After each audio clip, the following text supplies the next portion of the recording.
Check, there two. Turn this down. Check. Brush you again. Check. Then I might brush you again.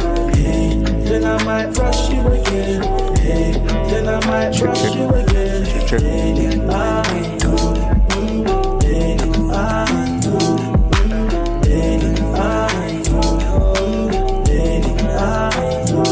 She wanna breathe, be a child.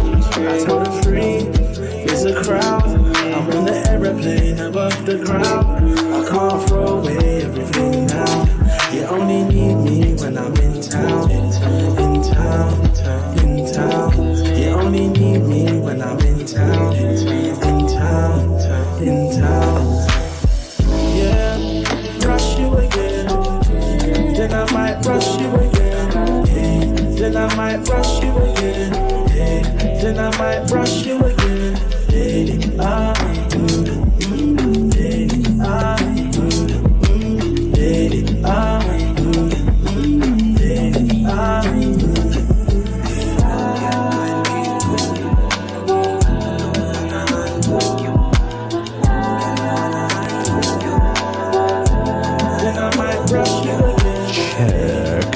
Check. All right.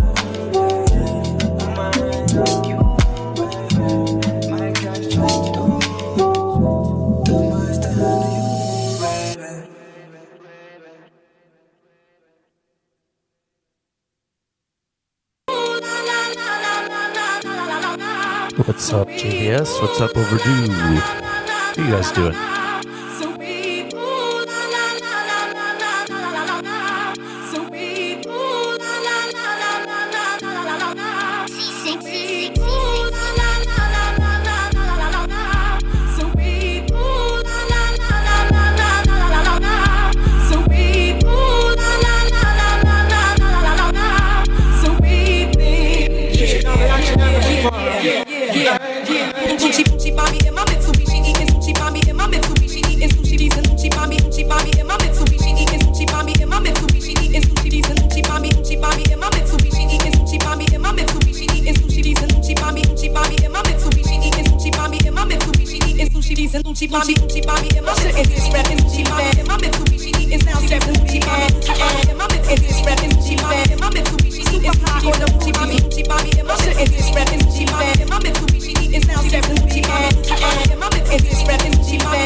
Underneath palm trees, smoking BTs as I burn my calories. Brooklyn rooftops become Brooklyn TPs. Who that be? Enemies wanna see the death of me. From Hawaii to Hawthorne, I run marathons like Ujubatan. I'm a true champion like Farrakhan reads his daily Quran. It's a phenomenon, lyrics that's like Ramadan. What's going on? Oh, we're getting come, you know what we're soon done. Gun by my side just in case I gotta run. A boy on the side of Babylon trying to front like you're down with Mosiah. What's going on? Oh, we're getting come, you know what we're soon done. Gun by my side just in case I gotta run. A boy on the side of Babylon trying to front like you're down with Mosiah. Sushi Bobby in my Mitsubishi, eating sushi Bobby in my Mitsubishi, eating sushi these and sushi Bobby in my Mitsubishi, eating sushi Bobby in my Mitsubishi, eating sushi these and sushi Bobby in my Mitsubishi, eating sushi Bobby in my Mitsubishi, eating sushi these and sushi Bobby in my Mitsubishi, eating sushi Bobby in my Mitsubishi, eating sushi these and sushi Bobby in my Mitsubishi, sushi Bobby in my Mitsubishi, eating now seven sushi Bobby in my Mitsubishi, sushi Bobby in my Mitsubishi, eating sushi Bobby in my Mitsubishi, sushi Bobby in my Mitsubishi, eating now seven sushi Bobby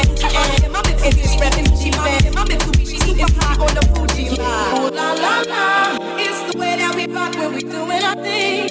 Ooh la la la, it's the natural law that the refugees bring. Ooh la la la la la la la la la. So we think. Yeah.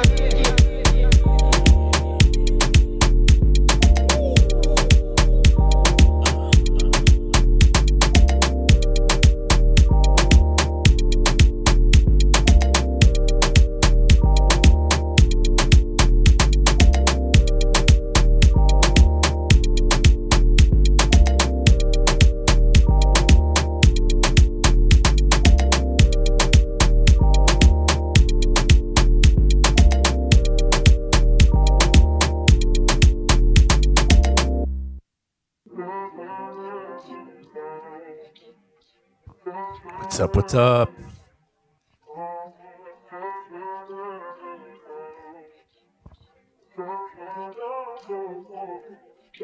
Checking the not here.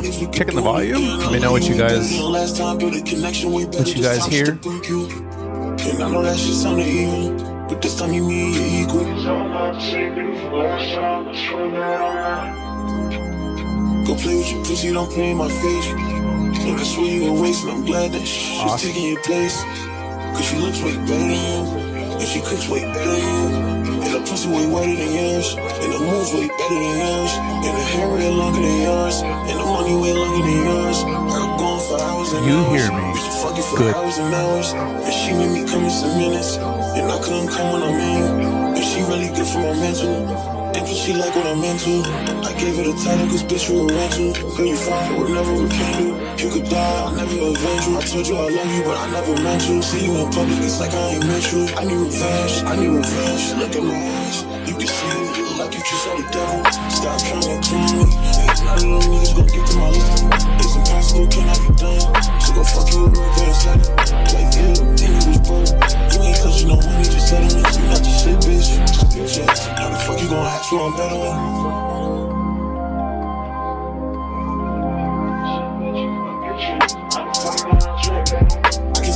She blocked her. She was mad, that bitch wasn't good enough. Hit the ground, my bitch, she blocked her. It was picture me grabbing her donut. She be saying she been like the little one. In reality, that bitch the little one. Principality, so I'm living up. Say your friend getting fucked for the good of it. So what you're saying is you're surviving. If we could do it again, okay. Like you was better than last time. Build a connection was better this time just to break you. And I know that shit sounded evil, but this time you need it equal. Go play with your pussy, don't play in my face. And I swear you were wasting, I'm glad that she's taking your place. Cause she looks way better than you, and she cooks way better than you. And the pussy way whiter than yours, and the moves way better than yours, and the hair way longer than yours, and the money way longer than yours. I'm going for hours and hours, used to fuck you for hours and hours. And she made me come in some minutes, and I couldn't come when I'm in. And she really good for my mental. And for she like what I'm into. I gave her the title cause bitch you a rental. When you find her, never return you. You could die.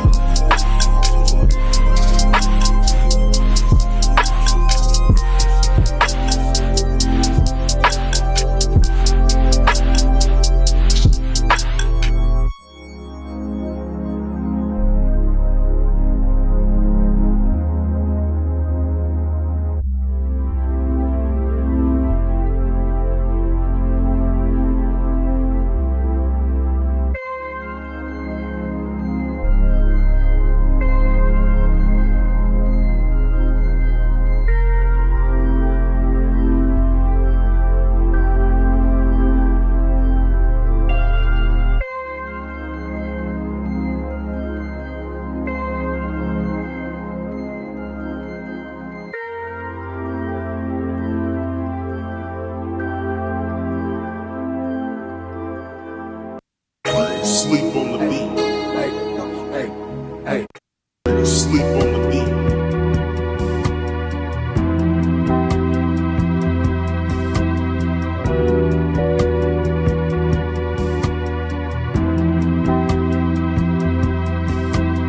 Shawty don't trap me, shawty don't screw me, shawty don't trap me, shawty don't screw me, shawty don't trap me, shawty don't screw me, yeah.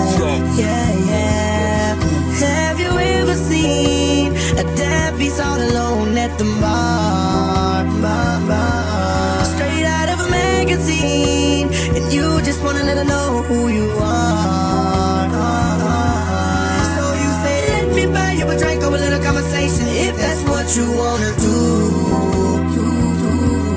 Then she said, love is about to end, and you said, come to my crib. She said, I can't leave my friend. Now you've officially been chopped and screwed, chopped and screwed. You've officially been and screwed, chopped and screwed. You've officially been chopped and screwed, and screwed, chopped and screwed. You've officially been screwed, chopped and screwed. You've officially been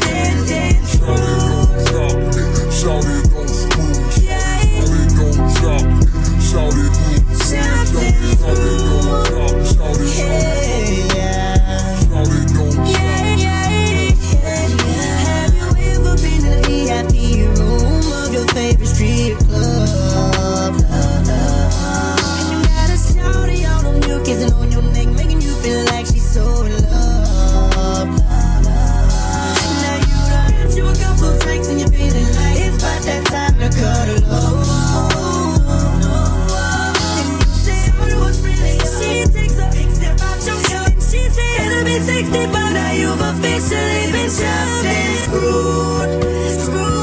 Chopped and screwed. You've officially been and screwed. And screwed. You've officially been chopped and screwed. And screwed. You've officially been Screwed, chopped and screwed. You've officially been danced and diced and screwed. Oh, shouts out to everybody who is tuned in right now. Welcome to the show. This is John Q. We got Alex over here. He is setting himself up. We got a special guest with us. We're going to introduce him in just a little bit, but I wanted to give you all shouts out. If you are joining us in the chat room right now, make sure you throw a wave in the chat room so we can give you a shout out. I see some new names already. Welcome to the stream. This is the ConsultQnA show. We're just that The show. If nobody knows, this show has never had a name.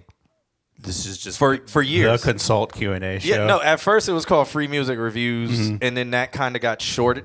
It just got shorter, and then it just became. I was just like, why don't we just call it The name Consult? of the show is what we do anyway. Yeah, it's like let's just call it the Consult Q&A show. Because we're Consult Q&A. I don't even think the title says that. Let me look. Does the title even say that? I think I could check here. The Consult Q&A show, free music reviews. Okay, we're getting there. Uh-huh. We're getting there to our working title. It's been 3 years, guys. We're getting there. It will soon just be the Consult Q&A show. We're in beta with the name right now. Yeah. trial and error with the name. Yeah. But again, everybody, welcome to the stream. I see Fade and Wolf. Shouts out to them. Mr. Altismo's in the building. Shouts out to Nick. An Overdue Revolution. Shouts out to him. I see him in the building. I think I saw JVS. Okay, JVS. Let me actually check over here because I think I'm missing. Yeah, I feel like all the notifications are slow coming in. Yeah, I think I seen the Bliss. Shouts out to him. I think I said him already though. Yeah. Yeah, JVS was I ain't seen anybody else. Okay, but that's cool. But again, if you are joining us, make sure you throw a wave in the chat room. Nick says I've always considered it Consult Q&A, but you didn't add the show, so we've added the show now. We're working on getting official to where this becomes a The show. calm. The show. I made a dad joke. All right, that's Wednesday. Have a good one, everybody. We're going to shut off the stream now. The dad joke is there. We will eventually become a siéntase. It comes with an awkward silence afterward. We'll become a siéntase. Calm. Oh, man. Oh, brother. It's like, what did I just sign up for? That's how we're starting Shit. this stream today. All right. All right. So while everybody starts piling in here, I guess we'll move over to our guest, our good friend. If you guys were watching the Dreamscape live stream, you guys may have caught out of the 6 hours, may have caught this man. May have caught this man DJing, and he was talking on the mic a little bit. So without further ado, who we got here on the couch? Who is you? B is? I go by the name of Dev, for short. If you just want to know me personally, full disclosure, real name Mike. Right? Is that the full real name? Yes, it's like Beyonce. It's just Mike. It's just Mike. Yeah, no last name. I mean, no middle name. Oh, either. okay. And it's super vague because you can't find it. It's in not any registry. Mikey? No, it's just Mike. Oh, Yeah. just No, Mike. Devastator, man. I go by Devastator. That Devastator on all social medias, man. You know. Nice. However you can find it. Shouts out to Timothy Santiago. Thanks for joining us in the chat room. Well, how did Nightbot already get him? Oh, wait. He's drunk. Well, Nightbot's there for a reason. Good bot. Good bot. Yeah, Nightbot is tackling folks in the other chat. Insta-ban.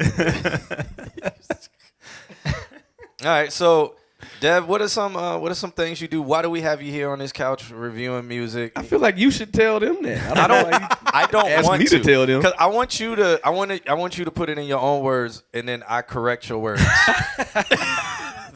Okay, well, one, maybe because I've had a 20-year career in music. Producer, DJ. Started off radio when I was 14 years old. I was on 2 radio stations by 17. Wow. Went to Full Sail. Which radio stations? 90.5 WA&M, and Blazing 102.3. How'd you get that in at Tallahassee. 14? Yeah. So my mom worked at a radio station in Gainesville. That's where I Wait, got which my one? chops. It was Magic 101.3. Okay, I lived in Game. Who's your mom? You know Tammy? Tammy who? She worked at Tammy Doe. She worked at Magic 101.3. She was What year? This was like Because I started radio in Gainesville. 2001. I wasn't there yet. Okay. Yeah, it was back in the day. Like, we was just back then. But yeah, started off then like hanging around the station. Then I met some DJs. They were like, yo, you want to learn? We'll teach you, whatever. So I got my chops. And then when we moved to Tallahassee, I got locked in with DJ Dimp and with DJ Nasty, who's now DJ Nasty 305, Skipper Chuck, Bo Weezy. Those are all the guys that brought me up. And DJ Lil Boy, E-Zone, all the Tallahassee greats, right? Okay. Worked at TJ's DJs. This was just, I was in the group like as a jit, just trying to learn stuff. TJ's So, DJs, good times. yeah, man, right? Good times. I used to go to all of the tastemaker events. Yeah. Like, used to be in there passing the CDs out heavy, business cards. Met a lot of cool people. That used to be the pinnacle of like if you was an up and coming rapper to be on like TJ's DJs. Yeah, Like, yo, for real. And they had if y'all don't know in the chat, they had a CD that they pressed. This was before any social media, anything could get online. Like, they used to put all of the hot songs from the region on a conference CD. And if you was on that CD, like everybody in the Southeast that knew anybody that did anything would be having access to your shit in their goodie bag. So it was we was the rocking place with to be. We was rocking with Clark Shepard out of Magic 101 Point in Gainesville. No way. Yeah. So I don't know if I know Clark Shepard. Yeah, back then. this is 20 But that's crazy. 2009, 2010. Oh no, that was way after. Yeah, that's No, what that's I'm like, crazy though. Wow. Yeah, that's where I like first touched a pair of turntables. In the Magic 101.3 at 1 a.m. DJ Coleman from 101.3 whatever in Gainesville sold me his turntables. That's how I started. Damn. With I was DJing on Grow Radio though. Wow. So do you know DJ Terra? Terra, yeah. Yeah, X-Man? Yeah. That's who I came up under. Oh, over there. okay. Yeah. All right. Word. Those are my OGs right there. Small world. And DJ Terra actually gave me my name. I was when I was spending with him, I used to get on air and do like some of the sets where he go to the bathroom. And he was like, yo, if you're gonna actually like start DJing for real, like you need a name. So DJ X-Man used to get on the radio and introduce Terra and be like, oh, DJ Terra, the Devastator. He'd be like, man, it's not Devastator, it's Detonator. You gotta say it right. So to distinguish the two, Terra was like, look, his name is gonna be Devastator, and then you gonna say my name right. Okay. And that's how I got the name. I've been rocking with it ever since. That was Wow. like 2001, 2002. Man, DJ Terra, yeah, Yeah, good man. times. So then I moved to Tally. I was already just like in the room cooking up, and then my mom just did what moms do, just went and grabbed everybody she could. And my son's a DJ. Can you teach him how to? Can you get him on the radio? And like I got in, and I just started like showing people what I do, and they was like, bet, here's a slot for you. And I started, getting my chops in. Then I linked up with Sean D over at 90.5. He gave me a slot on his show. So I was mixing at 14, 16, doing both radio stations in high school. Wow. Before Facebook, social media, all of that. Like when people still listen to the radio. Nah, because MySpace exists. It did. So you was like senior year. You was MySpace famous then. You was. I wasn't even popping on MySpace yet. This was all just radio. Terrestrial radio. Yeah, it's terrestrial radio, bro. Like for real. Like you listen to the 5 o'clock traffic jam, and like that was it for the day. So being on there, yeah, that was crazy. So I was DJing everything there. Graduated, moved here, went to Full Sail. Graduated from there, DJ'd here for like 5-10 years, started working with Nick Cannon, Wildin' Out, touring with him, touring with them, producing music, producing the theme song for Wildin' Out with them. Man, Oh, you did? Yeah, I didn't know that. The last 15 seasons, I produced the theme song for that word. show. Yeah. Me, Nick, Trey, Quad, the whole team over there. We in the music room just cooking up every day, just whatever comes up. So between that, DJing on Wildin' Out, yeah, it's just been a lot going on, man. Maybe that's some of the reasons why you chose me to. So I don't need to correct that now because you said it all. So you said it all. Since you made me say it out. Yeah, you said it all. So Yeah, that's what we got here on the couch today. Shouts out to Devastator. I don't have my bombs set up. See, I drop a. the one day I come to show you don't want to have the bomb. Drop a clue bomb for. Let me see. Let me set these. Load up. all these sound effects in. Set them up real quick. Hold up, I gotta switch that over. See, there. nah, don't come with the half stepping when I come in this bitch. I want the bomb. I just got off a flight. I don't care about the flight. Delta ain't got nothing to do with me and my sirens, my I bombs. just got off. There they go. Hold on. There we go. Crank me up. Overdue represent. Who listens to the radio? What is this radio that you speak of? Mind you, this was 2001, brother. 2001 to 2004. This was Also, a different important time. then, I, right? I always tell people, I'm like, radio will never die because if we get EMP'd, like radio will exist still. That's Like The Last of Us. Yeah. Yeah, radio will still exist. So I forgot to do this one. There we go. Forgot to add that one in there. Yo, what's good, D-Mar? What's happening, man? But radio. So, do you want to go down a rabbit hole of radio? Why they aren't relevant and why they will never be relevant? I don't know if I agree with that argument, but let's hear it. Oh no, I don't have an argument. Okay. I'm just like where they are. I always say they will never die, but they will never get back to what it used to be and The what they were glory. doing. So Right. where they would put on festivals and do all of that stuff. None of that's profitable for them. And I say it's because they don't change with the times. Yeah. They're resisting change. yeah. And that's what I say. I mean, I don't really think they can. One, their business model isn't really set up to do that. Because also, they won't change. That's what I'm saying. Change. And now most of radio is a conglomerate. Like what iHeart owns, like All ungodly yeah. percent Yeah. of all terrestrial radio. 60-something% so that Yeah. they don't come for them with a monopoly. Right. And so yeah, like you probably say, still own it's the a other mature 40. market. It's the only people that listen to radio are the people that knew when the radio was the only way to get music. Like, can you Without imagine? paying for it. But can you imagine if they were starting to change with the times where they're like, podcasts are doing well. Let us sign people to have their show syndicated on here where that people driving around can hear some of these popular blah, blah, blah, blah, blah. So what Why would not you blah, have blah, blah, done? blah, blah? Let's travel back. I'm telling you. Let's travel back to 2003. 2003, and, goddamn. and LimeWire first pops up on the scene. Right? And LimeWire And first pops Napster, up. and we're all in the room and we're downloading one titty on a gigabyte of data. It take an hour to get one titty. The death of radio wasn't LimeWire. wasn't? I think it made more people like what radio had over LimeWire was entertainment, and they got it. The True, death of yeah. radio was when they went pre-recorded, like very pre-recorded. Because there's still some radio jocks that still Yeah. are very relevant. When I was up in New because York, of what they did on radio. I was just up in New York. I'm like, yo, is he still live? This is unheard of. Like a DJ actually on here shouting people out who are calling, like doing all this entertainment. You would want to listen to it for what's being talked about, entertainment and stuff like that. For sure. And that was where you can get it. And then if you couldn't, like now with the times, you can get it in post, do some podcast stuff with it or whatever. But it's the fact that, okay, and then breaking records and then having these special guests and doing all this stuff. Now cut the commercial break because that's what radio would have. Right. Every 12 seconds. But that, but that was because of their business model. True. So Yeah. I mean, look at Kai Cent on Twitch right now, where Yeah. everybody does their promo run through him. Right.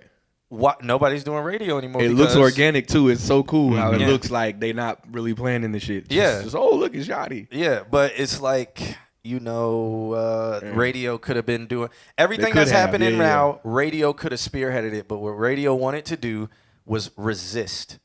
Resist. We're going to stick with ad revenue, so let's increase ads. Let's play less music. Yeah, And more we'll of the be same right back music. after this commercial and break. another commercial break. Let's cut our costs when it comes to paying people. Let's cut all these costs. Why are we doing festivals? Let's cut that cost. Let's increase ads. Sure as hell did that. So that's where they ruined themselves. Now it will never go anywhere because again, radio, it's radio waves. Like radio waves, you can just put antennas in the air and get radio waves. So it will never go anywhere. It's just Hopefully we don't have an EMP. Yeah, in case of emergency only. Yeah. yeah. Music playing. But I actually think they could recover, but then we'll be going down another rabbit hole with how they could do it. I kind of want to hear this. Yeah. Radio recovery conspiracy. Yeah, but I don't want to give them any ideas. I mean, I'm using them ideas. Clearly, it takes them a decade to actually try them. So why not throw it out there? Nah, I don't want them to. Let's let them stay. I don't want them as competition. Right. Well, we'll talk off camera. You can tell me. See if I can try it first. But yeah, shouts out to everybody who is joining us. I see y'all slowly trickling in here. I need to hit the share button. I haven't done that, so if you guys can hit the share button, that will be great. Yeah, Alex, what's up, man? How you been? Just another week. First week of the semester, so it's been fucking nonstop mayhem covering for everybody's class because it's summer, so nobody's here. So I'm covering like 7 classes right now. You a professor? We're both professors. Y'all are both professors? Yep. Yeah. Damn. I didn't know that. That's cool. Yeah. Over Valencia, doing the music production. Teach me some shit. Y'all got the books today. Y'all got the books. The knowledge. You've been doing this as long as me, so you could be a professor too. Hey, but I'm not against that. You know. Yeah, I mean, hey, I'm not against that. I really like when I teach, like really bringing an outside perspective, because there's definitely like the empirical, like this is how you teach people way, and then like this is why when you were a student you were like, I fucking hate this class. Because they're teaching you a certain way. I had a few of those at Full Sail, for sure. Yeah. But like definitely like the more real you can make it, the more people are like, tell me more. Like tell me more of the insider like mindset.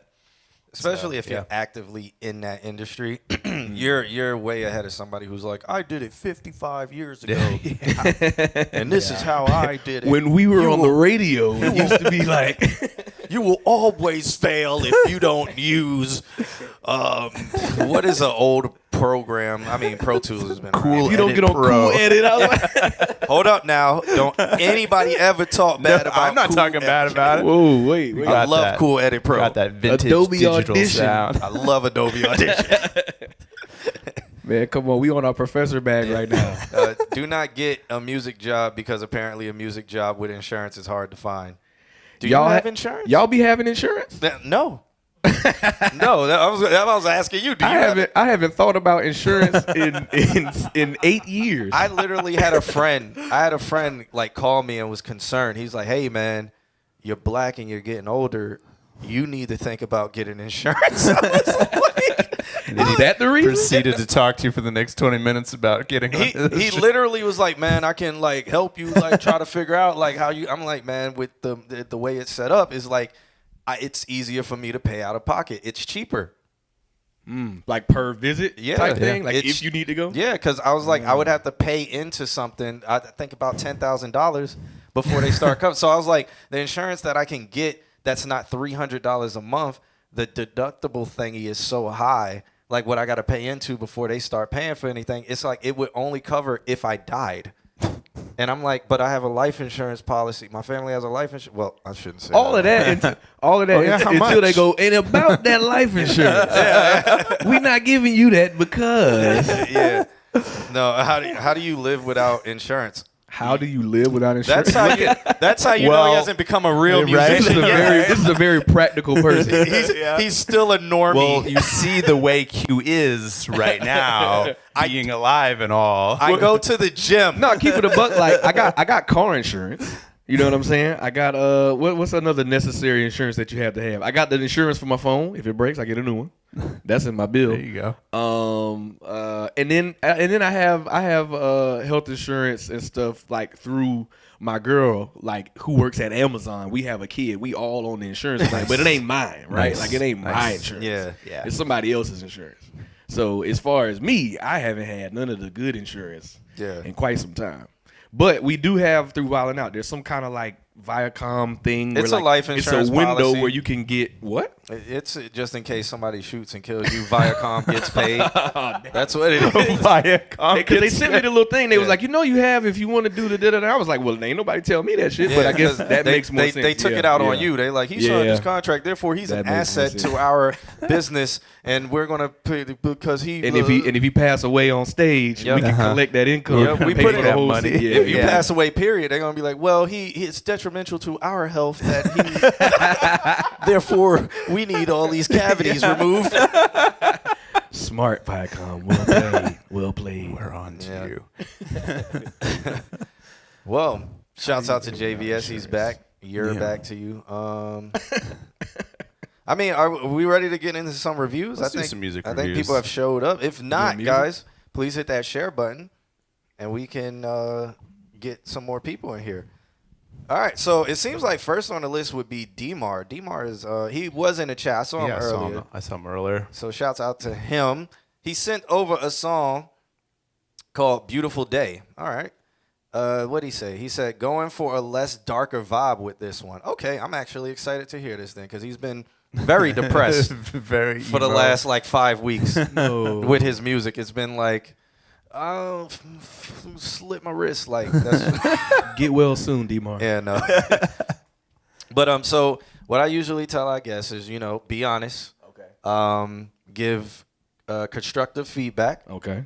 But be honest with the construction. If you really like it, please say what you like about it. That helps. What's up, Nan? If you don't like it, try to say what you don't like about it in detail. Mm-hmm. That way they can take it in. And sometimes it's not for me is a good enough answer. Yep. Very cool. Yep. Because if it's just like, oh, I just don't listen to this, I don't have an opinion. Cool. Yeah. So Let's get it. No, I listen no to, pressure. I listen to all kinds of music, so this will be What's exciting. up, Deidre? All right. Oh, Deidre in the building. Shouts out to her. All right, let's check this one out. D-Mart, Beautiful Day, less darker vibe. So I feel like he's going to sound like he has a smile on his face. I wonder why. Oh, there it is. Our chat is. Never mind. Okay.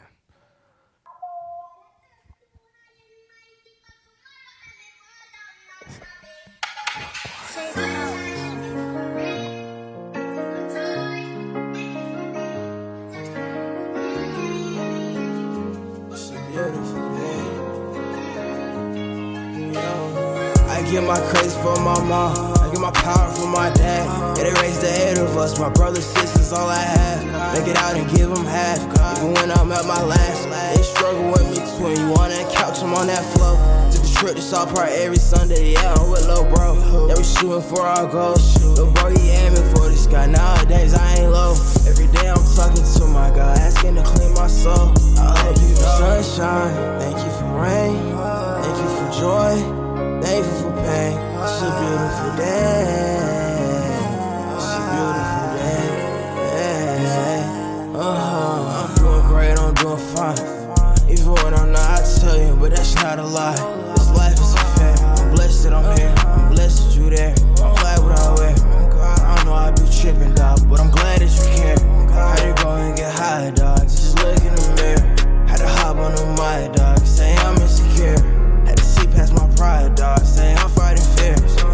Me in my eyes, man. No, I ain't crying tears. I get my craze from my mom. I get my power from my dad. Yeah, they raised the 8 of us. My brothers, sisters, all I have. Make it out and give them half. Even when I'm at my last. They struggle with me too. When you on that couch, I'm on that floor.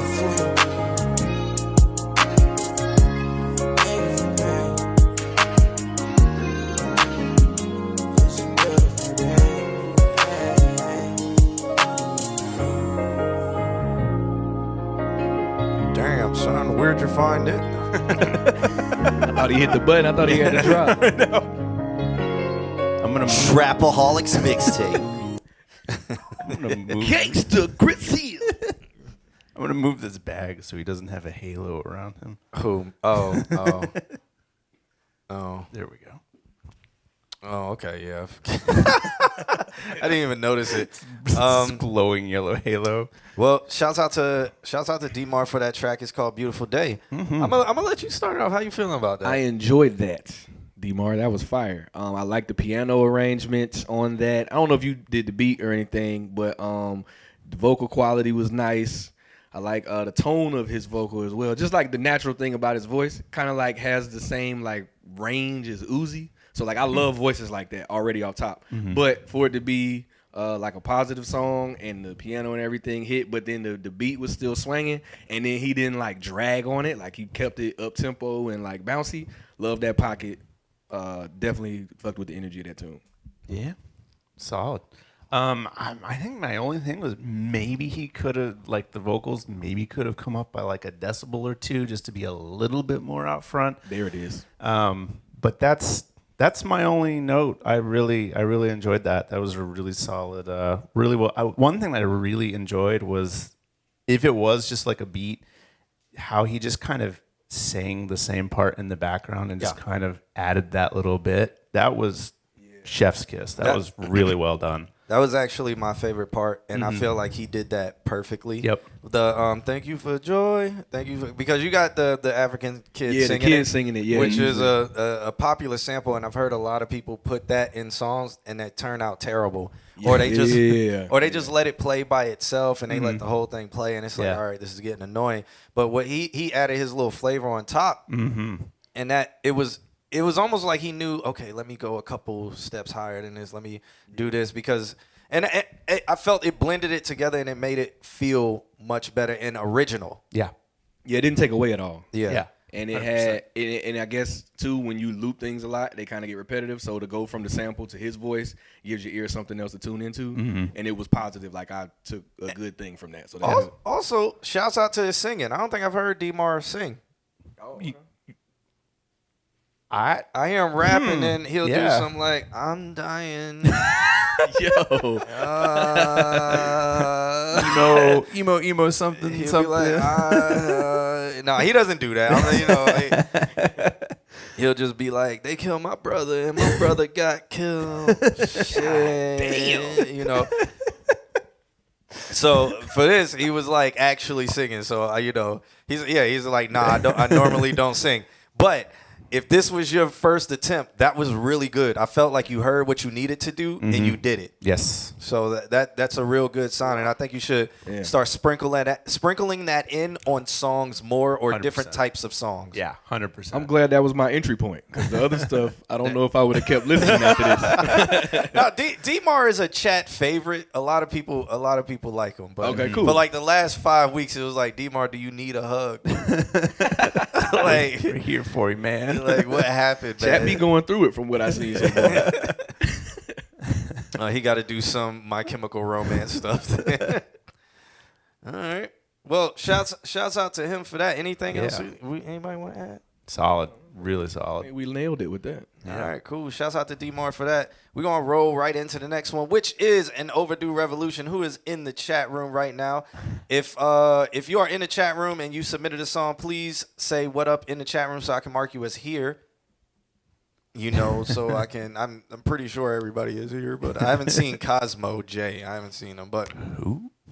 yeah, I know it's a new submission. I haven't seen them, but if they are here, make sure you throw a wave in the chat room. Let me know that you're here so I can mark you here. An Overdue Revolution sent over a song called "I Was Born Ready to Die for This." That's that emo shit that we just said. Never mind. So with this one, he sent a love letter. It says, "Hey John, he didn't care about you, Alex. He didn't care about you. Where's Playing the favorites, eh? Where's the sad Charlie Brown song? Yeah, he literally just said hi to me, knowing that there's two other people. Hey, John, fuck them. yeah." This song is Consult Q. Okay. All right. Okay. Hey, John, this song is very 9 Inch Nails inspired. You should expect weird effects, analog guitar, sound effects, lots of distortion, distorted drum samples, and some strange rhythms for stuff. I hope you find this a bit unique, and I hope you enjoy. If the link does not work, just ask me, and I will make my track public on SoundCloud. I'm gonna tell you right now, if it's not public, it doesn't work. Nah, it works if it's private. if they give you the private link. Yeah. Let's see if this is the private link. And it does not work. So make it public. all of that build up. Okay, Fade and Wolf is Cosmo J. Okay. All right. Yeah, so make it public. I'm gonna mark you. I'm gonna skip you for now because we're gonna go to the Bliss until you make it public. Let us know when that happens. Yeah, or until you like because it says the link is broken and overdue. So just fix that for I us. was looking forward to that emo shit. Yeah. Well, up next we got the Bliss, who hasn't submitted in a while, but they've been Yeah. hovering around. He said, returning with a beat idea I want to work with. Would appreciate some feedback. Okay, so producer. Okay. Beat idea. Let's go. All right. Go. And overdue said he just fixed it. So. Okay, so after we do this one, we'll get. So this track is called Hue Idea. Let's check it out.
Somebody check on Nick and make sure he hasn't passed out.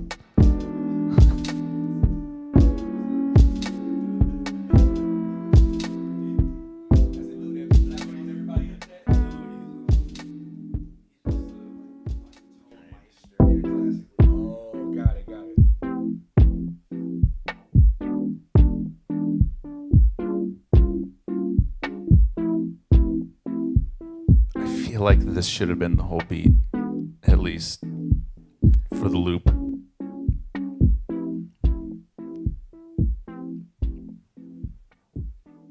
Okay.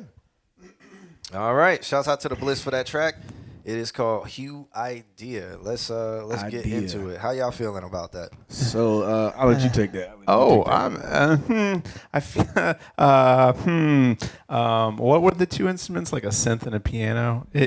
Nick said it's an idea. Yeah, I feel like they were out of key to each other. So every time it would circle through, like there was just some notes that would just like rub against each other in a way that wasn't nice. And I personally think that the ending idea should have been the basis for it, and then you should have been adding more on that. That wobbly, that like auto gate wah thing. That was cool, but it's an idea. So Yeah, like I get because it gave me like, okay, I'm gonna go Pharrell Odd Future vibes, because Odd Future would do like that, like something where it was just not in the key, Right. but it fit. But what they did that I think is different from what you're doing is they didn't stack it on top of something that is the key.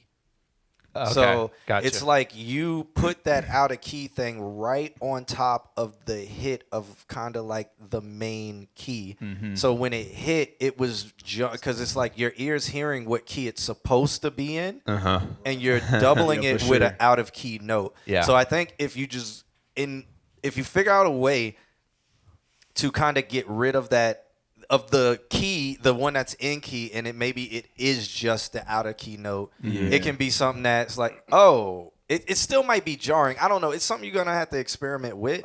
What was that fucking song? Hotline Bling. Like when he sang, he would actively downshift some of his notes and bring them out of tune, but he was doing it so the note, like they weren't stacked. It was in a row. It was like da da da da da da da da like that, and he would shift it down real quick. And like it took me a little while to figure out like why the fuck does this sound so weird? And it's because he's actively out of tune auto tuning it just real quick. So think of it more as like an inline thing than an actual like chord stack like make a run of notes and have some of them be slightly out of tune if you're going to do it that way, rather than stack the notes where it screams this is out of tune. Yeah. Yeah. Essentially what? Oh shit! Ryan Murph is back. Ryan Murph. We'll get back to this. Ryan Murph. I play your song that you submitted the one time you submitted. I play that song everywhere. Oh snap! That's cool. I play his song everywhere. I was in New York yesterday. I played it. No, that was today. Damn. I'm so. You was in New York today? Yeah. You woke up in New York and didn't you realize? Yeah. Yeah. I got back an hour before the show. Oh, you really did just get off a plane. Yeah. Dead I ass. was not playing. You was just listening to Buddy Dyer on that monorail. I play Ryan Murph is fire, and he made the Stilo flip. I played it up in New York today. Word. I play it. I play it every Sunday. And when I do my Sunday. Yeah. That's what's up. That's what's so up. shouts out to him. What man. type of tune is it? It's a Stilo flip. I got it. I'll play it after we finish this review. But yeah. 702 Stilo? Yes. Ooh. Fire. The fucking cousin Skeeter Fire. thing. Yes. No, I'll play a little bit after this just so you can hear it, and then I'll pass Yeah. it to you. Ryan Murph, use the submit link if you want to send a submission in. I got hella. Please. I'm telling you, I play this one everywhere I go. I put this in my mix. People like, ooh, Hey. and I'm like, yeah, I ain't got that. Y'all better Shazam. Y'all ain't got one. that shit. Yeah. I like shit like that. Y'all better Shazam that one now. Nah, but back to the review. How you feel about that? So I'm always gonna sound like I'm trying to be positive because I don't necessarily look at music. Just full disclosure, I don't look at music as good or bad. That's kind of, I feel like that's a mindset that I don't use. I look at utility. So I look at where is this gonna be useful, right? And sounds like that. Like I feel like there's a place for it. There's people that want to listen to slow, like subdued, very minimal music. When it comes to the key issue, though, with the thing being out of key, I think there's a way to do it. And if it doesn't bother your ear, then maybe there's a place for that. But if you're looking to experiment with things that are out of key, like, for example, Dr. Dre is famous for taking out of key shit and making it sound like and fit a narrative. Like all of those out of key sounds sound very hard and dark, and he's good at pulling those out. They don't go together, but they tell the story. So if you're gonna do that, I feel like there's a way to kind of like lean into it or lead into it, so you know that's what you're getting. To start with something that is cohesive and sort of like relaxing, and then go into something that's off. It's nails on a chalkboard kind of vibe. So that's what I interpreted from it. But you know, maybe there's also a space for that. Like, and maybe you'll find that space. But I personally don't enjoy when things flip me upside down like that. Like right off the bat. Yeah, when it goes from one thing and then I'm expecting it to kind of stay pleasant, and then it goes off. It's like, nah, okay. Yeah. And Nick says using out of key correctly just takes a bit of knowledge about music theory. Yeah. Or a happy accident. For sure. Faden says he said it's a work in progress idea. I think so. I'm not taking this as a full submission of a complete work. Good to get the feedback now. Okay. Nah, fuck that. You sent that shit. And so we talking about it. It's cool. You know what I mean? It is what it is. Nick says bitonally is a super cool tool if you can use it correctly. Oh, absolutely. Because it's really one of the only things that a listener can't expect. Like when you listen to music, you automatically, as soon as the song comes on, first thing you're thinking is like mentally is you're expecting it to go somewhere that sounds like where it's going to go. And so if anybody that can change that expectation or subvert that is automatically going to keep me listening. Yeah. So that's a really cool thing to try to play with if you can do it the right way. It's just going to take some moments where people are going to be like, fuck that, to figure it out. Yeah. Are you really allowed to say bitonality, Nick? Is that acceptable in society these days? Is there a correct term? Is there a correct term for bitonality? Also, shouts out to Amp in the chat room. Welcome to the chat. What's up, Amp? I certainly hope so. Nick also says, I like using major minor stacks to extend harmonies. I do love that. You know, we would that. have to explain what that is. No, that's a thing. Yeah, I know. Yeah, that's a thing. Everybody isn't a music theorist. Yeah. Fan Wolf said he didn't send that. I mean, still, you sent that shit, and we gonna talk about Now, it. Faden Wolf is coming up later. He's Cosmo J. Oh, So cool. Fading Yeah, with so Kyle J. this track was by The Bliss. So when we review, there's a lot of people when we reviewed them, they don't say anything. I like that. But they don't respond to anything we ask or anything. They just don't say anything. Oh, like after you. yeah. So I what thought did you you do meant for the- this track? Crickets. Yeah. Oh. He'd be like, Bet. what? Are they talking to me? Yeah. I don't like the front heavy stuff, like when people explain everything that they was thinking and it's not finished and the kick drum was a little low, but I still mastered it like that. I just want to hear a first impression, like, and honestly, I think too, just something that might be useful to people. I don't know if it'll be maybe helpful in a music review, but like giving no context sometimes will save you from your own mistakes. Like not telling people what to listen for, or not telling people what something is, will give them an opportunity to make up their own mind. And then maybe they'll fall in love with your other shit just by thinking something that they originally thought about you. And then they come to find something else out about you. But when you give people too much narrative, it's like, think this about me. We tell And then people it's too that late. all the time when they're like, I'm 15 years old. And it's like, bro, don't tell me that. Right. Now I'm going to listen to you like a teenager. Yeah. But or I'm gonna, like I think they do it to lower your expectations. And I'm like, nah, you gotta come hard. You gotta come harder. Pause. Because big hard. Big hard. Hey, yo, what kind of show is this? Dick hard. You gotta. Nah, but the Bliss said I'm still here just taking notes. Because I've used with the Bliss, he sends in a lot of music, and I've been I think we got him to finally switch to Logic. He was using GarageBand. Word. Or something like that. Congrats on the switch. Yeah. Hell yeah. And we've told him, because before his sounds were just terrible, and that was mostly our review, was like, your sounds suck, but the ideas are good. So do you have any advice, being a producer yourself, do you have any advice where he can get sounds, or any advice with what he can do to make his sound better? Well, first thing you can do, sample songs that already have good sounds, right? And then chop those in an interesting, unique way. You don't really have to worry about publishing too much in this day and age, because chances are if you get sued for some shit, it's a good thing. Somebody will want to sign it. So, you know what I mean? Just use whatever the fuck you can find to start, right? And so another producer, and I still go through this, right? Like I think rhythmically I'm very strong, creating bounces, creating pockets. But I think my sound selection, I would like to improve that personally. So this is a point of pain for me, because I heard a producer that I really like their sounds get on Twitter and say, oh yeah, the only way to get better with your sound selection is pick better sounds. And I'm like, thanks, bro. What the hell is Thanks that? for that fucking advice, man. That's why I'm asking you, because I think this is big. And it's really one of those things where you kind of don't realize it until hindsight, right? It's like 10,000 hours. Once you put your 10,000 hours in, then you'll go back to hour one and be like, oh yeah, that was a trash piano that I used in a trash way, right? There's a way to use a trash piano in a good way. If you wanna take something, like I like to distort the fuck out of stock stuff, right? And just let the fucking over harmonic fucking distortion stuff solve my shitty sound problem, right? And then I'll fucking clip the master, and I'll do all kinds of fun shit, because I make like dance music, I make club music shit, right? So making something sound dirty on purpose is like, it serves me, it hides bullshit, and it kind of makes me sound better than I am in a way, right? If I'm just speaking, from a producer standpoint. But if you're trying to pick better sounds and you're trying to make them clean, like, I don't know, like try to save up some bread and like buy a really cool like a synth program, or find all the like the cool free ones that kind of sound similar to the pros. Like, Omnisphere is the one I feel like everybody says is like the God one. Yeah. Like, try to use stuff like that, or try to find ways to sample stuff that sounds great.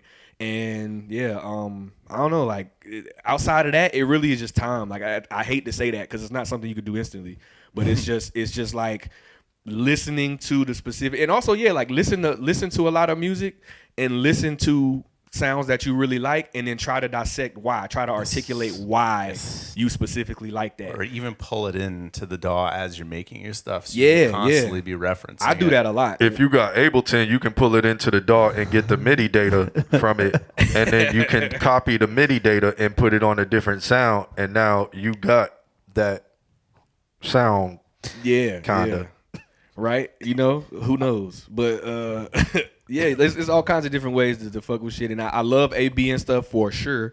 That's a big thing that I do. Wait, ABN? Oh, that's when you take break it down. Yeah. Okay, so ABN is when you take a song that's professional that you like as a reference, and you put it in your session, and then you reference your mix against that mix. or against that master more than likely. Chances are it'll be a finished joint. And so there's a way to listen to it. Also, it's important to listen to it outside of your master chain, so that you're not, putting your plugins on that mix and it references your mix against a bullshit master plugin. You know what I'm saying? Like, you don't want to have that problem. But I do that a lot with dance music, especially if I'm like making an edit or a remix for a genre of music that I don't typically make. I want to take a song that I love the most in that genre, throw it in there, and then I model my sonics around that song. Word. Very solid. There we go. Yeah, man. Good advice. There's a lot being said in our chat right Ryan now. Murph is being humble. Yeah. What do you say? I want to play you a little bit of this because I think you'll enjoy this man. This man, Ryan Murph, came in this chat room. Luna is a Daw by UAD. Luna is a dog. I'll tell you quick, fun little fact is that when DigiDesign got gutted by Avid and DigiDesign and it became Avid Pro Tools. Oh, yeah, that did happen. All those guys, like half of them went to Reaper, half of them went to UAD. So yes, Luna is basically Pro Tools, as is Reaper. Oh. Yeah. So Luna is fire. I've never used it personally. Yeah, it's pretty cool. what's I've up. tinkered with it, but I'm a Pro Tools guy. So. Got it. Okay.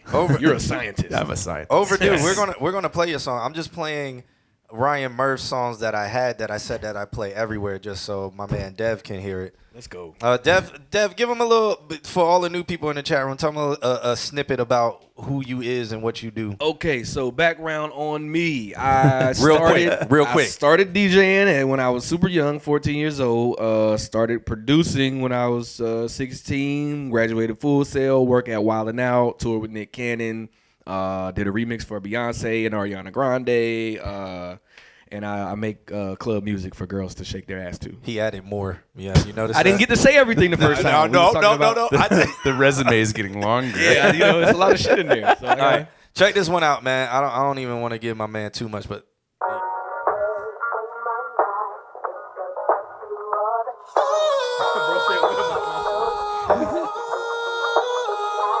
wait till you hear this drop.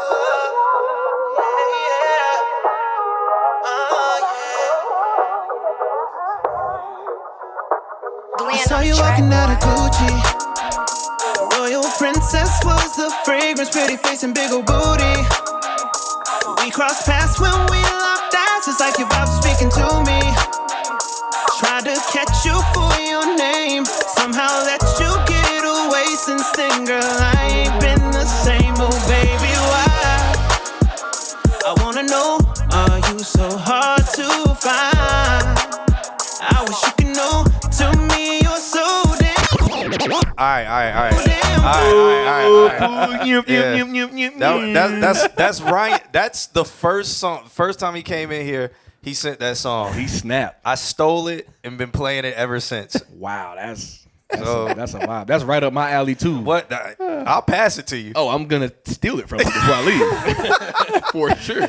Yo, nah, Ryan. Now the bar for Ryan is like fucking way. Yo, no. He's gonna be like, I'm gonna send you just an idea. He said you track. sped it up. No, I always speed this song up. Yeah, I'm a I do that DJ. too. Yeah, Every I do that. song I play is sped up. Deal with it. Unless I'm about to mix into something slower, I slow it down, and then I speed the song up after I've slowed it down. 4%. He sped it up. Hey, 4%. you know mine's go. I do plus 25, so I be crazy on mine. You be going crazy? Yeah, I do that too. Yeah. People be looking at you stupid. People be like, I only go plus 6. What are you doing? right? Okay, thanks. Like they'll bro. come on mine, they'll move it a little bit. Why'd it go 3?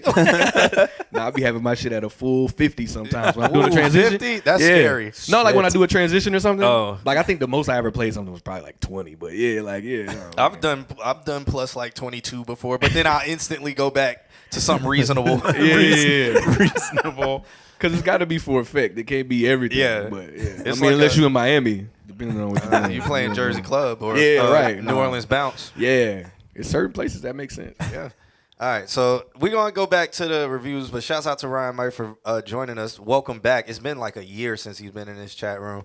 I got this song in 2022, June 2022, so it's almost been a year since he's been here. You've been sitting on that bitch for a year. Yep, I've been playing it every week for like a year, and he ain't even know. We don't even follow each other on social media. Wow, that's when the love is real. Yeah, I need to go follow him. You got a sneaky link. Yeah. I need to go follow him. Love is real. I gotta go follow this man. All right, let's bounce back to an overdue revolution. He says he got his link working correctly, so let's check this one out. See if that's a true Again, statement. everybody, make sure y'all hit that share button. Tell everybody to join. We still got room for submission, so if you want to submit, make sure you submit. Shouts out to the man Devastator for joining us. We got Alex here on the couch hanging out as always. That's the A of Q&A. You dig. Make sure you follow us on social media. Make sure you join our Discord, ! Discord. Jump in there. Also, what we'll do the GoNack thing after this. But we got there's specials and promotions going on and stuff. But make sure you join the Discord first. Do that. I think we have a GoNack thing in the Discord. Yeah, now? yeah. I set Perfect. up a GoNack page. Love it. But people, Go neck. Okay. yeah, got it. yeah. We're gonna talk about that because I need to let you know about it too. So we're gonna talk about You that. said goat neck. I was No. like, what? Goat- what? yeah. Go neck. All right, cool. Gotcha. Goat neck scream. GoNack. Can we get that sound effect? Every time I see a goat, I'm like, did it scream? Makes a weird noise. Like I know it makes a weird ass scream. unknowable noise. I think we have it clipped as a sound effect. Oh yeah, good times. Nick, how much money have you made on GoNack so far with your music? Put that in the chat room while we review Let's an talk overdue about that. revolution. This track is called "I Was Born Ready to Die for This." He said his 9 Inch Nails inspired, and let's check it out.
White noise filtering.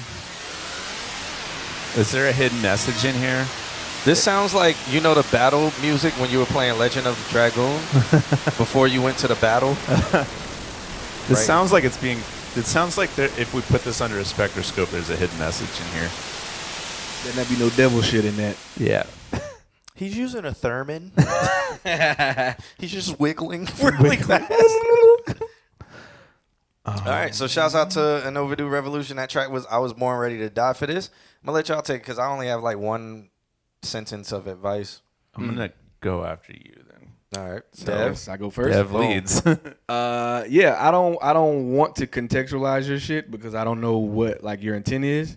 But I hear definitely like video game soundtrack type stuff with what you've got right here. I think we talk about utility, right? Maybe the intent is different from the utility, but I could see somebody putting that in a video game, specifically with companies that do 8-bit games or like low res type stuff. That musicality, that composition, the composition is there. Like there's a lot going on that's favorable to hear. But you know, there could be other reasons that could be created. So I don't want to contextualize it and say what it is, but I did like it for that specifically. And under that context, yeah. He says, thanks. I love Doom Eternal. So. Oh yeah. Well then, cool. Yeah, we Yeah. right there then. Like I like it for that. You know what I mean? I think it's very driving. And I read backstory doing syncs, working in TV and film. Like they'll send you like a company that you work with will send you a brief, and they'll say we're looking for something that's driving, that's got momentum. They use these like detailed words, and so things like that are specific, they usually cut through the fat of a lot of songs. So while we're talking about sync licensing and sync stuff, first explain what sync is. Okay, so sync licensing is when you take a song and you put it in a product like a TV show, a film, a game, something where it is synced with the product visually, usually. So and then you get paid for that. So how would you give a beginner, what advice would you give a beginner or somebody looking this, like making game tracks and things like that that could easily be synced? So what advice would you give them to find what do they call them? I can't even think of it. Music directors. Oh stuff. Yeah. So what I just found out, and this is me being in the mix of this shit for a while. Like I had already done a TV show theme song, right? My friend put me on to LinkedIn and was like, yo, go on LinkedIn and find these companies that you want to work with. And they even said more specifically, like watch the movies that you love, watch the TV shows that you love. Look up the music supervisor. Look up the music supervisors, like read the credits and find those people on LinkedIn. See what company they work for. That company has a phone number and an email. Like track these people down. You can find them, and you can even reach out to them because they're not like people that are. Their entire job is their music. Entire job is to find music and put it in things that you know what I mean. So that's He said this before. Okay, cool. Yeah. Now, I just found out myself. Like somebody put me onto that. I think this or last year, and I've been doing that now. And during the pandemic, somebody on Clubhouse was saying, like when we were all on Clubhouse, they were doing like sync licensing for the 3 weeks that right. Yeah. They were talking about sync licensing in some of these chats, and like all the people that own libraries and stuff were on this one chat, and they were saying that people are always looking for music. It doesn't matter if you're famous. It doesn't matter if you're just starting. It doesn't matter if, and we go back to like what I keep talking about, utility, right? It's like, does the shit fit the brief? That's it. So, you know, like these people are out there. They're looking for stuff. They're looking to be submitted to. Find out the proper professional way to do that, and send them what they're looking for if you have it. Like you could get paid for that. There you go. Ryan Murph, use the website. Go to www.consultqna.com and click the submit button because it sends it to our file. So if you send it to the email, I don't even have the email open. So, but for you, my brother, you know, Maybe. for $30, Come on now, I'll open up the email. put out that collection plate. For you, my brother. You know, with saying that, we are accepting donations, and you can subscribe to us for free. If you have Amazon Prime, you can go on to Twitch, subscribe to us, and you can become a Twitch Prime member, subscribe to this channel, and we get $5 per subscriber. So, Per sub? Yeah. Shit, let me use my sub right now. Yeah, I got a you Prime got sub, I'm Amazon not Prime. using. Make sure you link it with your Twitch account, and then go to twitch.tv/allmyhomies. And if you subscribe to us, that supports the stream. Also, if you want to pay Kim directly, if you guys do not know who Kim is, she is our producer in the background, and she is a lovely lady. That's what that is. Yeah. Kim. You can pay Kim directly and get her paid. Fun fact, every time that happens, if we look over, you'll see this happen. I thought I was wondering if that was for this moment specifically, or if that's just how she like chills. No, this was a fan of hers made this for her. Play it again. Play it again. Let's let it. I love that. That's so good. That's so good. It's weird. It's weird. It's like her name is her nickname now. Like, everybody, you Just have to say it in more a musically. No, you say it in a different tone. Yeah. when somebody's serious with her, they're like, Kim, come on now. But when they're like, When playing, you need "Oh, something hey, from Kim, you go,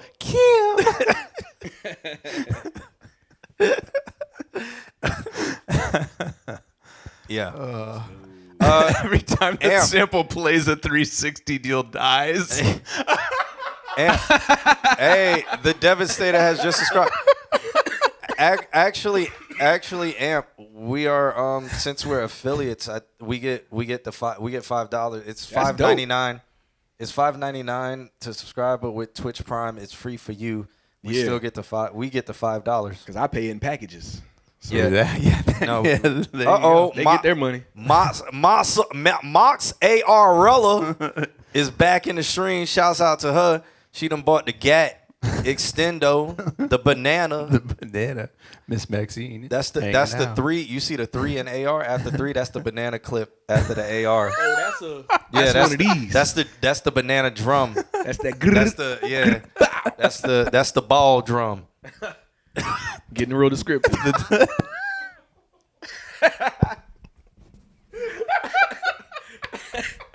I told you, man. Is this a family show or what? Like, what am I on? It's not a family show. Okay, all right, Yeah. cool. Is Wildin' Out considered a family show? Hell no, they air that shit at 10 p.m. on purpose. We might as well. Kinda, Also, you know, it could be like fun fact. My grandma watched that show. She loves it, and that's Word. before I even had anything to do with it. She just said, "You know, I don't like when they do all of the jokes about the genitalia." And the, but you know, and she don't even talk like that. I don't know why I did that voice, but You know, baby. but she like it. She like it. She like that. She like the show. So it could be a family show. You know. Okay.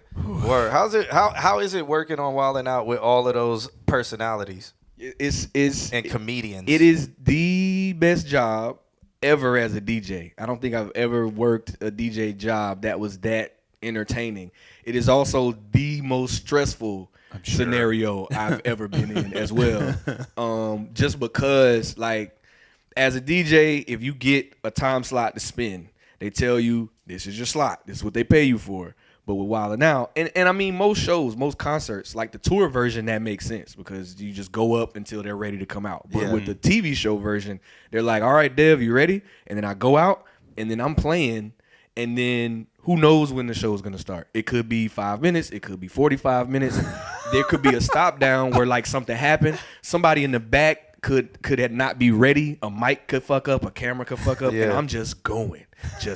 And they're like, all right, Dev, all the cameras are rolling. So everyone's being recorded, including you. So make sure you turn up. Oh, so you got to be acting for like 40, 50. LED fucking wall. Boom.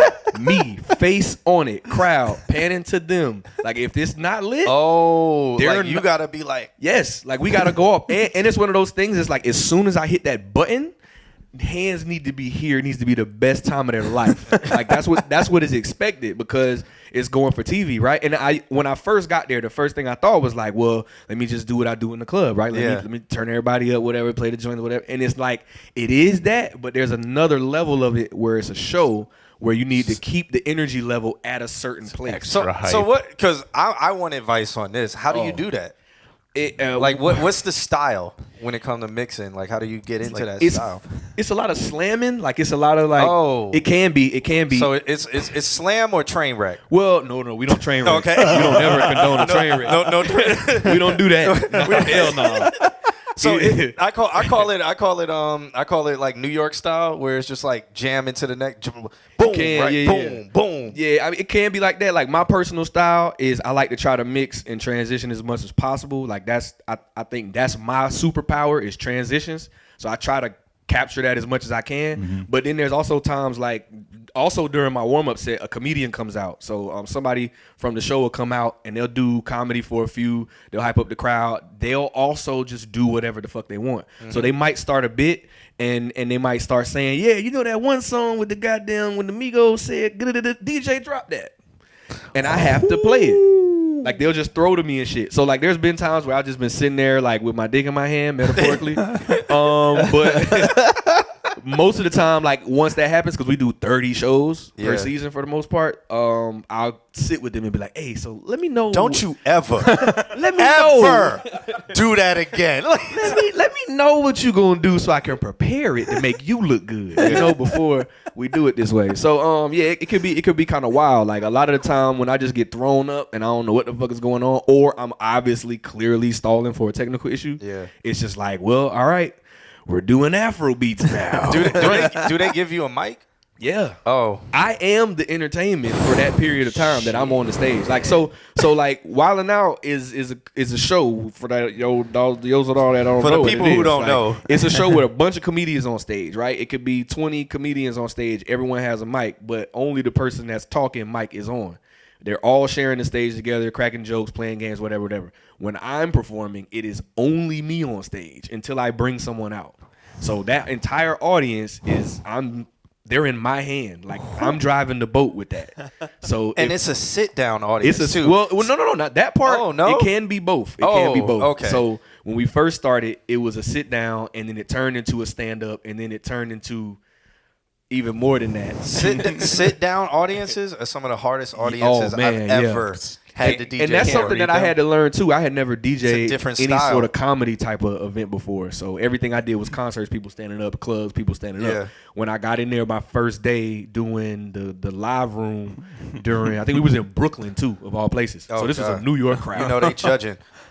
And they coming off the train that got to the other train that got to the other train. I just did that whole thing. And they stood in line for like an hour. They sat in the holding room for another hour. The audience people fucking tried to get them hype and played all the shit that they tried to get them hype to. Now And then they're they got to just come out there and pissed. sit with me for 45 minutes. My non-New York ass. I'm from the South, right? And they from New York. So they up there like, Play reggae. That's all you got to do. what you finna see? And I didn't know That's that how at you first. win Brooklyn. I didn't you know win that. Brooklyn with reggae.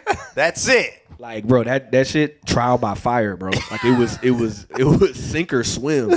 And they had just gotten somebody to fuck up out of there when I got my first shot too. Oh, word. Because when I first got there, I was doing the green room with the cast and the guests. So all of the guests, everybody that come by the show, they'll be in the green room. Cast, they getting ready. All their guests, like it's friends and family vibes, right? So and the comedians is like, they trying to get loose for the show. So like they wanna twerk a little bit. The girls want to shake some ass, or the guys want to rap some thug shit. Like we there for that. We doing that. We getting the morale up. That's what it was when I first got there. Okay, that's easy. That's club. And then they brought somebody into the main room and they was like, yeah, this ought to go great. And then they was just like, nah, get them the fuck out of there. It was like, but now we need somebody because that looked great on camera. They was like, well, shit, put Dev in there. And that's how I got my shot, right? But I had never really DJ'd in New York like that up to that point. I had just like been there and been around shit. So I just got up there and like bullshitted through my first day.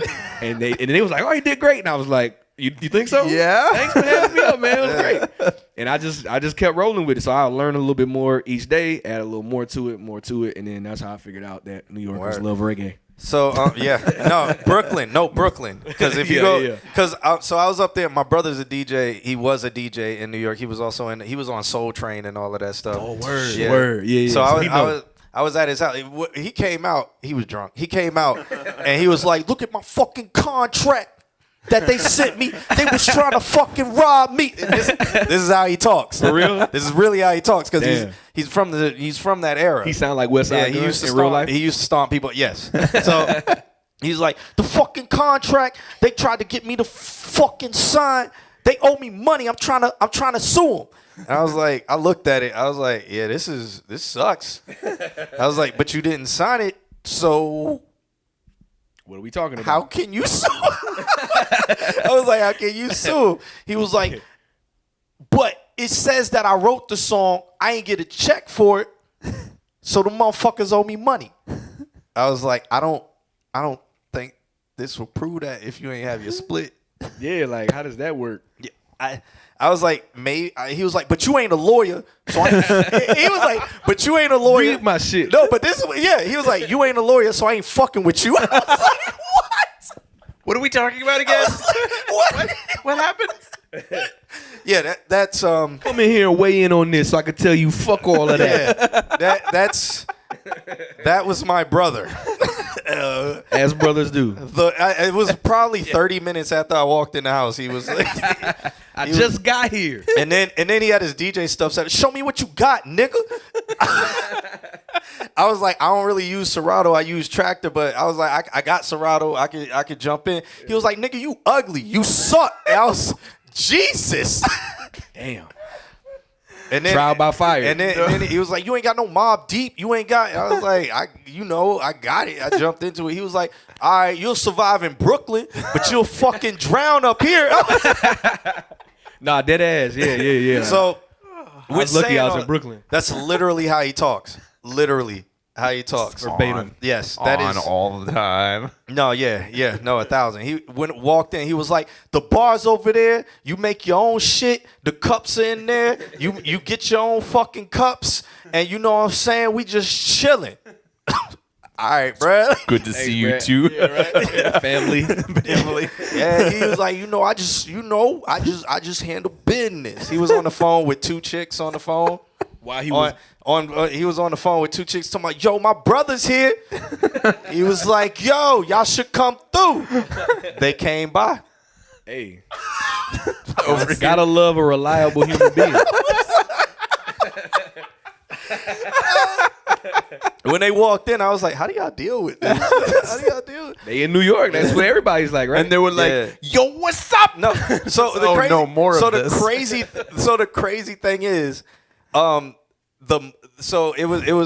was a girl he went to high school with, and this nigga's old. So and she was there with her daughter, and she's like a year older than me, and she's like, and they all cool with him. I'm like, how? What is this dynamic? Yeah, I'm like, this is the most confusing idiot. Then his dog is like 6'8". Yeah, it's a big ass dog. Dog is a giraffe. Yeah, big ass dog. Just Big ass New York dog in Tim's just and be shit. standing by the door like this, like With an Averex jacket. And Andrew is an overdue revolution. Does what we're talking about when it comes to DJing, does that help answer your question when he's like, "Hey John, is DJing a good job?" That was a hell of a tangent. Yeah. Yeah. Also, thanks for the follow, JCam, and I'm pretty sure we got your submission. Is DJing a good job? Yes and no. Depends on how good you are at it. Yeah. If you're good at it, it's a great job. If you're average at it, it sucks. If you're terrible at it, you might actually find a job still, and it actually will be great for you if you're terrible. Well, you gotta have and can still get a job. you gotta have the BBCs if you suck at it. What's that? Boobs, beard, and a cat. Wait, what? If you want to be good at, like, if you want to really, like, if you suck at DJing oh, and like you want doing to get booked. DJ and country and shit like that. No, you DJ on Twitch with boobs, beards, and Oh a cat. yeah. So you got to have 2 of the 3. Yeah. Okay. So you go on Twitch, We cooking you now. DJ. We cooking. So if you suck at DJing, you got to have 2 of those 3, and you go online and you build a Twitch following. There it is. The BBCs. Your daily piece of advice. There you go. The BBC. There you go. Just don't do it at 8:30 on a Wednesday. Yeah. Hey, good point. You'll Good point. compete with us, and we'll have to come fuck you up. Nah, but Andrew, from my perspective, DJing is it's something you don't ever get into for money. The only reason I started DJing was I got a radio show, and also I was like, I would love to DJ. I like to play music. It was cool. And then DJ Coleman was like, "I'll sell you 2 Stanton straight 8s." Ooh, them Stantons. Yep. He was like, I'll sell you 2 Stanton straight 8s for $40. Wow, a deal too. Come on, how do you not DJ? Deal. How do you not DJ after that? Gotta at least try. Well, you had to buy vinyls back then, though, Yeah, right? well, no, I bought Time Code. It was Tractor. That's why I'm a Oh, Tractor this was guy. 2009. Yeah. That's okay, why I'm a yeah. Tractor guy, because Tractor had Serato had it, but they weren't as good as Tractor then. Oh, okay. And Tractor I was like, the originator. Okay, yeah, okay. and I was trying to be a scratch DJ on Time Code and stuff, and Tractor I still got it. I got glow in the dark Time Code vinyl and that's all of that fancy. stuff. It looked sexy as hell Yeah. with my Stanton straight 8s going crazy. But yeah, I got into it because it was like, okay, I got a radio show now. Let me start DJing. And then there was a lot of DJs. There was Rob Zilla. You may know Rob Zilla because he was around in Gainesville for a long time. Yeah, that sounds like a very Gainesville One of the name. dopest scratch It's DJs. like coming through my brain through a geographic location. So yeah. with Rob Zilla, I would just go over to his house, and he used to do DJ meetups at his house where everybody Okay. just scratched off of each other. It was a scratch meetup. So Rob Zilla, shouts out to him. He's one of the first people to give me the ropes. You know, and then I was doing a radio show, and it was trial by error. But I never thought I'd ever make money off of it. Yeah, it's weird when it comes to the money part. Like, you either have to get into it for the money and then do the money shit, or do it for love and never expect any money. Yeah, and like I was rapping then, so I was always like, "Hey, DJ's just a side hustle. I'm a rap and I'm gonna get big, nigga. We about to, you know what I'm saying? We fire out here. Crazy. We got the whole record label. You know what I'm saying? We out here. We doing shows. We was touring. You know, so I was like, all right, we about to do it. And the DJing was just like, if one of the artists on the label and I wasn't on the show, I would DJ their show because I was like, we need a DJ. That's how all of the tour DJs get jobs. It don't never be somebody that, well, it used to be like that. Yeah. It is now. But back then, it just used to be like, who's the closest DJ to us? Yep. Bring them on tour. Yeah. Yep. Let's give them 30 dates. Now it's who's the DJ on the radio? Yeah, then it went to that, yeah. Man.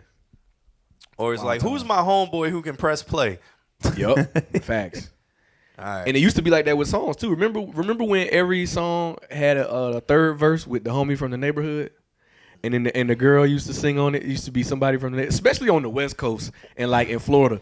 It used to be like all the songs would have like especially like early fucking like Florida shit like with a fifth verse on with the a song. fourth or fifth verse with the homeboy. It used to the song would get best verse first featuring Mr. Squips. Yeah. It used to go in order of best verse first, second verse, third verse would just be somebody we trying out. Fourth verse is like, you still here? Yeah. And then whoever singing on the hook was like homegirl from the neighborhood, like dead ass. Yeah, Like, you can go back and research this. Natasha. Yeah. They give her all the ad libs at the end. Yup. There you go. But you know, Natasha had an album. This is going down the road. We got to get back to the reviews. the reviews, Rabbit yeah, holes. the reviews. So Natasha, who sung on the Thuggish Bone, she had an album that was supposed to release on that record label, but got shelved, and she didn't own anything. So she never has been able to release any music she's ever made. Damn. So Thuggish Bone is Natasha's only. So that's why when they did the verses and they bought Natasha out, I was like, shouts out to them, man. That's hard. Yeah. Shouts out to Natasha. Because after that, like, you can look up what happened to Natasha and she had kids after that and stuff. So she like stopped. But that her album that she recorded never released. Take a drink every time the couch recognizes they need to do reviews. Hey, this is now the Consult Q&A show. It's not a review. Let me stop. Hey. All right. Well, so back to the reviews. Jay versus the World, or JVS the World, or Jalen versus the World sent over a track called actually, no. We did Overdue Revolution. Yeah, we That's did what Overdue. just did. Okay. Yeah. Let me hit done. Mm-hmm. All right. So Jay versus the World, who's now back on Twitch. This track is called 2x2. He sent over No Love Letter. It's just a guess. Let's go. It's just a guess. And before you guys hate our rants, there was so much valuable information. This is true.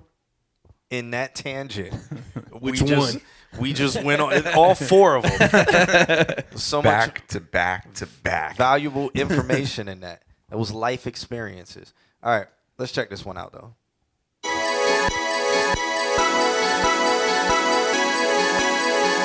That was a 200 IQ call out.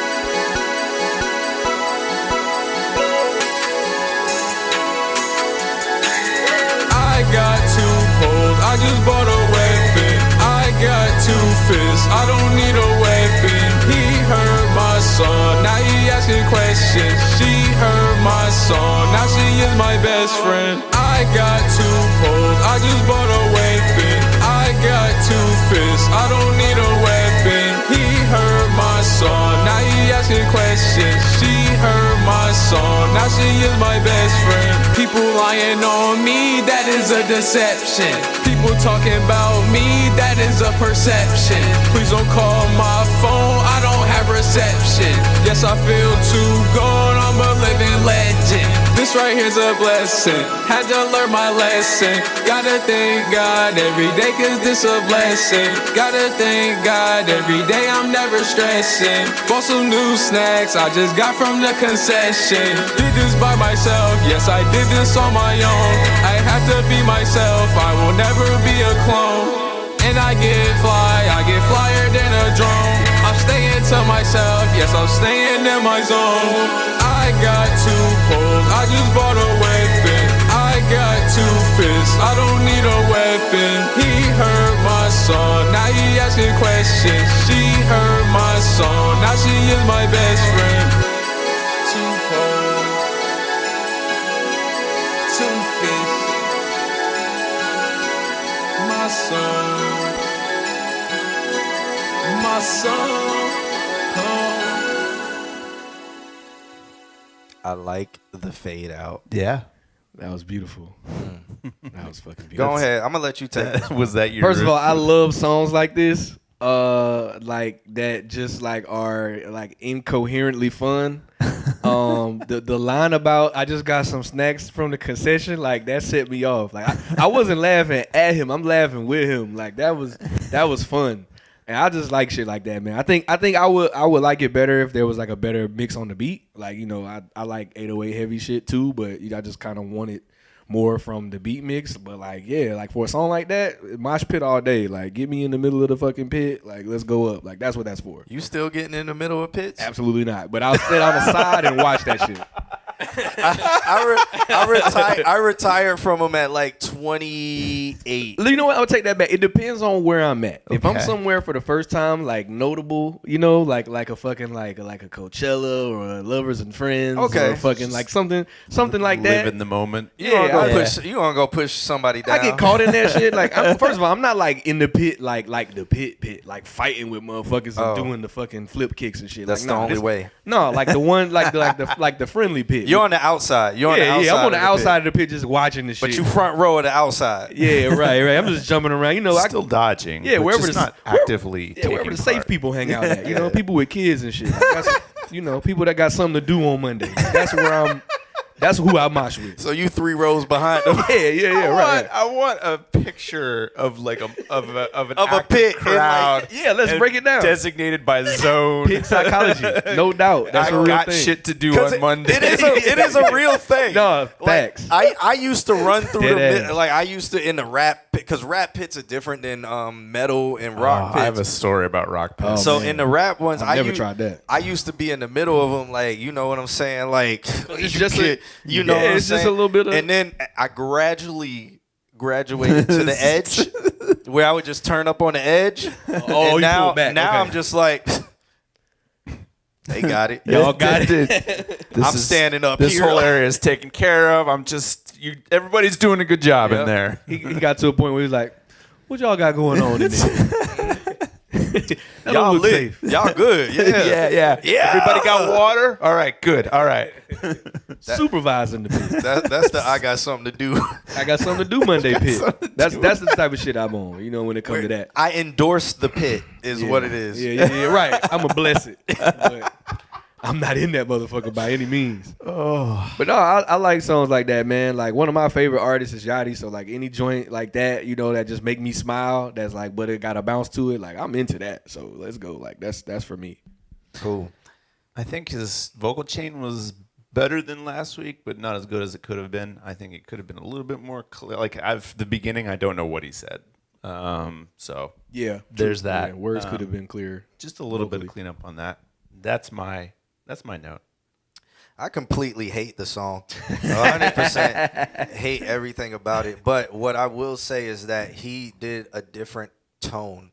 Yes. And shouts out to him for doing a different tone. He submits a song every week. Oh, dope.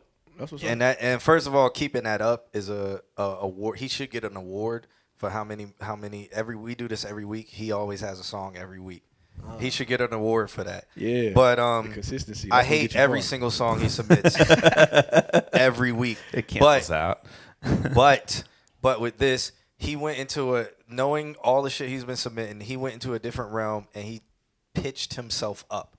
And he bought different kind of energy instead of this lazy thing that he used to do where it sound more yachty.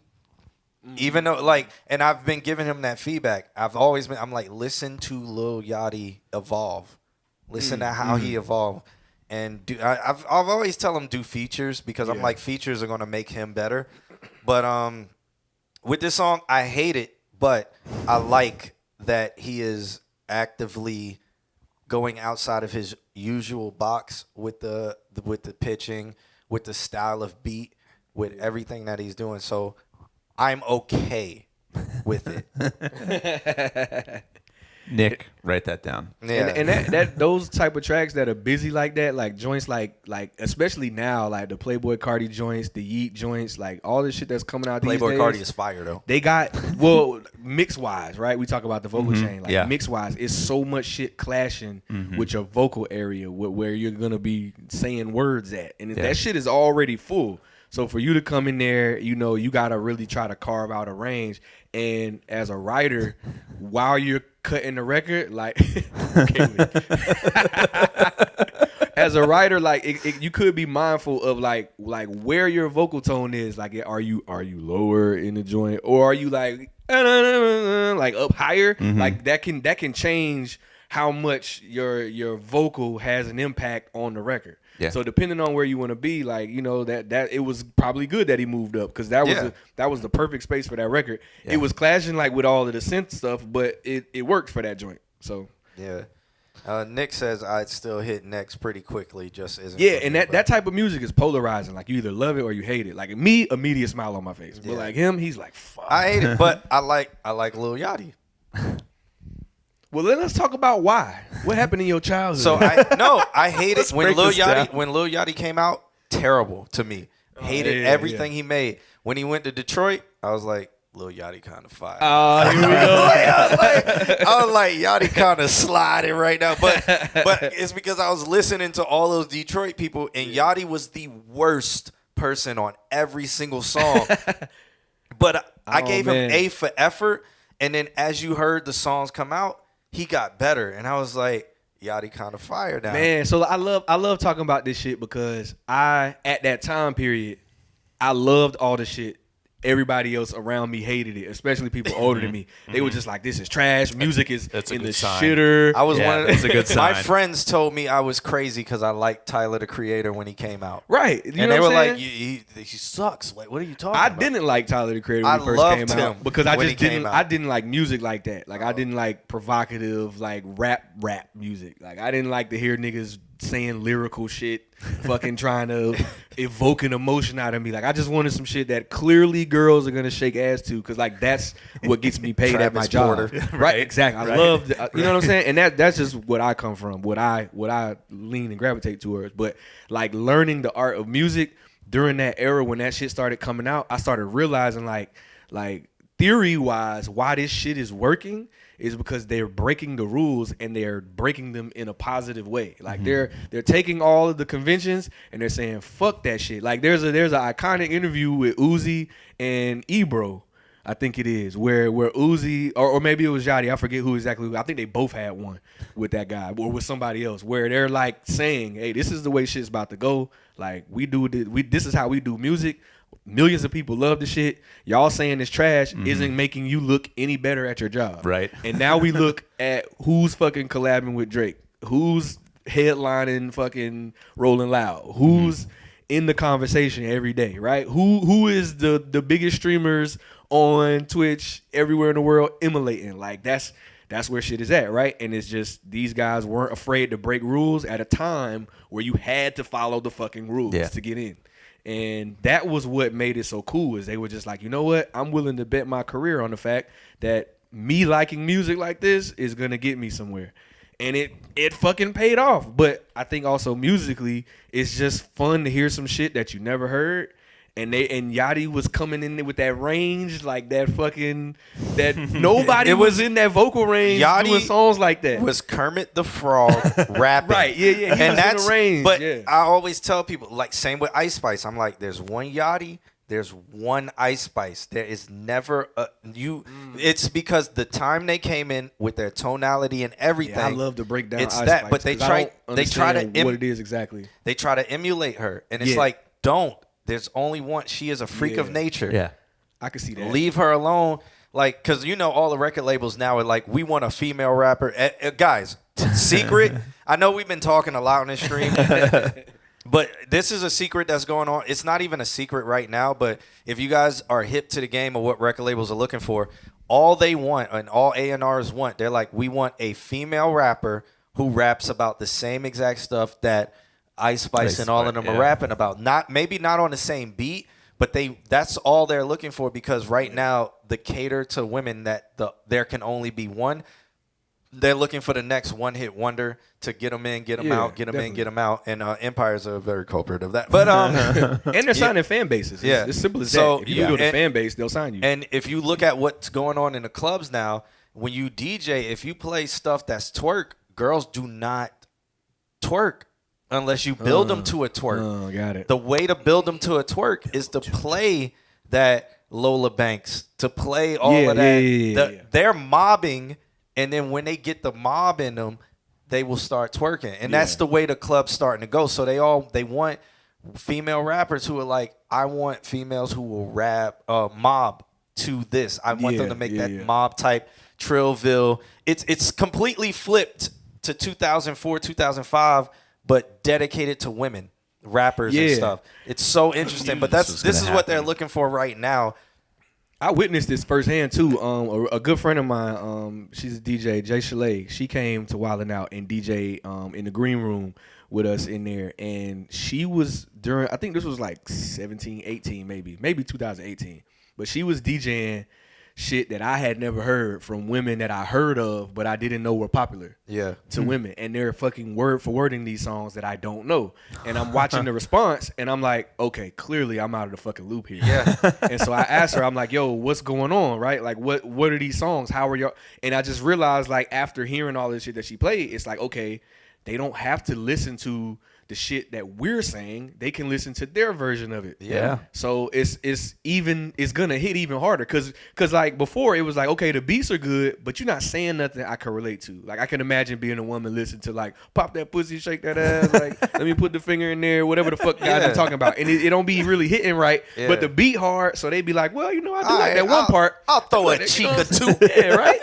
Cause this is what the DJ gonna play. But now it's like girls are talking that shit that they want to talk. They saying the shit that speaks to them, and ain't no guy really gonna ever be able to do that from this point on. Like, it's out the box now, so they can listen specifically to the shit that speaks to them and ignore all the other shit. So like, of course there's gonna be pockets where there's plenty of shit that like we don't understand is going on, but it's when it hit me, that shit hit me like a brick, bro, because I was just like, oh, there's a whole nother bag over here of shit going on. Like, and that's why missed the memo. That's why I love DJing at TYS, because I figured out the formula. Like, after a while, I was like, I can't play twerk, so, like, because Meg Thee Stallion and everything was hot, but Meg and all of them are not really hot no more. It's the whole mob.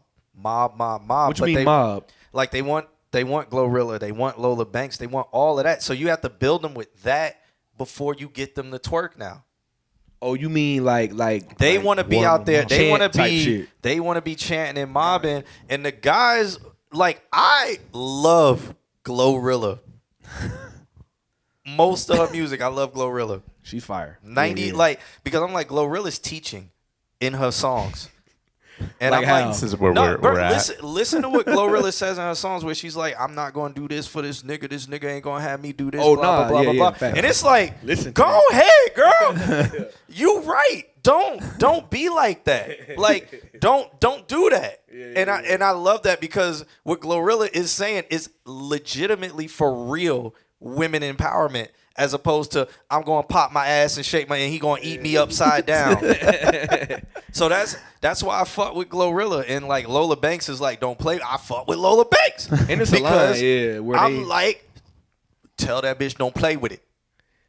why should she play with it? Why should you play with it Yeah. after she just said don't play with it? Exactly.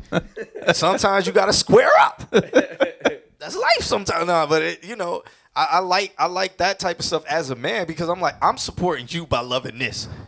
And I love it too. Yeah. And the Whiskey Way, he says women are empowered right now while male rappers are crying over beats. And that's and that legitimately is what's happening. And but I'm okay with men showing that they're emotional about things, but some things is like y'all are bitch made as fuck. There's clearly a pocket where something can exist where it's not crying over beats and it's not I'm gonna murder everybody I see. It's called like emo. there's gotta be Exactly. a space in between. I'm looking for where this is gonna evolve. I feel emo's not bitch made. Yeah, emo. Unless you're talking about your mom did Because you something. kind of do it on purpose. Unless you being a bitch. You're being a trope. But like with I'm okay with men being emotional and rapping all of that sure, stuff and yeah. doing that stuff, but it's like some of it is just like you're a bitch. Like why are you like yo, she wanted to leave you. Cool. My submission. That's just a perfect example of this. No, it's like she wanted to leave you. You're hurt. Cool. You can say that, but Yeah. like let's move on. Like a little like come on, man. Like some growth. I'm a man too. It's happened to me 650,000 times. It happened to you one time and you 45 years old and you holding on to that same thing from like stop, bro. Like stop. Heal, brother. Heal. Yeah. And that's You deserve better, King. and like Hold your crown up like high. I hate I really I've so I'm gonna tell y'all this. I've never downloaded Super Gremlin. The reason why I think it's the most bitch made, one of the most bitch made songs ever. Whoa. For what reason? Just because of what he's saying, it's like, bro, you talking about Jack Boy. You talking about Jack Boy. That was so many years ago. Be strong, my brother. We used to be superstars, and then we were checking cars, and now I'm not safe from you. Like, come on, bro, shut the fuck up. Like, but I get When you contextualize it like that, but, when he said, I be rapping multitasking, being a little daddy to my little children. I was like, hey, come on, my son, this young as fuck. I was going hard to that. I like get it. that part. I get it. It fits for different people and stuff. But like with that, I'm understanding. The beat crazy. He's talking about his life. He's talking about the past and things like that. But I'm just like, this song ain't for me to turn. Like, it's not a turn up song to me. But everybody's turning up to it, and I'm like, I just don't like it. I feel like that happens with a lot of songs. Like Who I Smoke is one of them joints. But I fuck with Who I Smoke. Yeah, but where it's like, I'm crazy. What are we turning up about right now? See, I know what we are turning up about. What are we turning up for right now? This is clearly not okay. But the beat hard. Turn it up for So, music reviews. The reason why everybody drink. See, Come on. everybody who turns up to Who I Smoke, don't fuck with them. They're all crazy. So every time I saw it, I was like, you one of me? I see you. Yep. And your crazy ass. Yep. That's a real one right there. Got you. This nigga is crazy. All the crazy people, put your hands up. So, Song but is for you. It's a test. Yeah. I don't know what we talking about anymore. What were we talking about? How did we get down this rabbit hole? Are we doing more Women reviews? empowerment.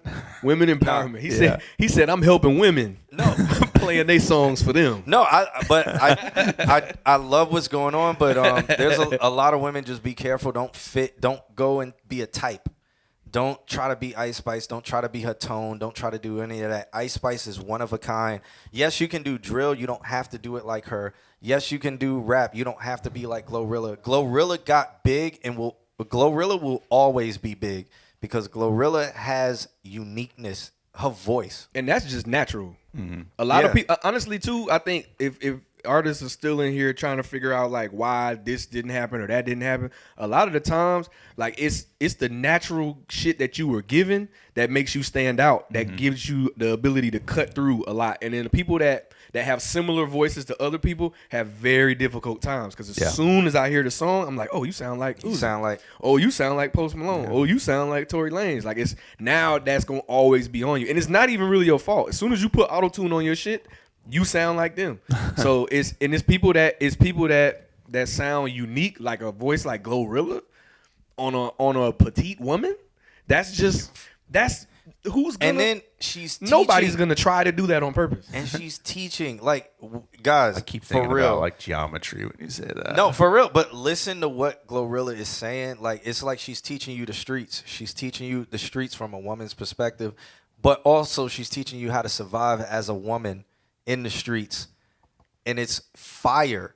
It is fire, man. Like y'all are all gonna listen to Glorilla on a different level now, and be like, because when you popping shit, you went to school for chiropractic. Like it's like, all right, girl, go ahead. So, and then you will start seeing why women are turning up so hard to her and Lola Banks and stuff, because it's like, yo, scream it out loud, like for real. Like I'm glad that y'all got this voice. I don't it's think fire. I'll ever know unless they tell me. But I do know when they fucking go up to that shit, I just love seeing it because it's never been like that.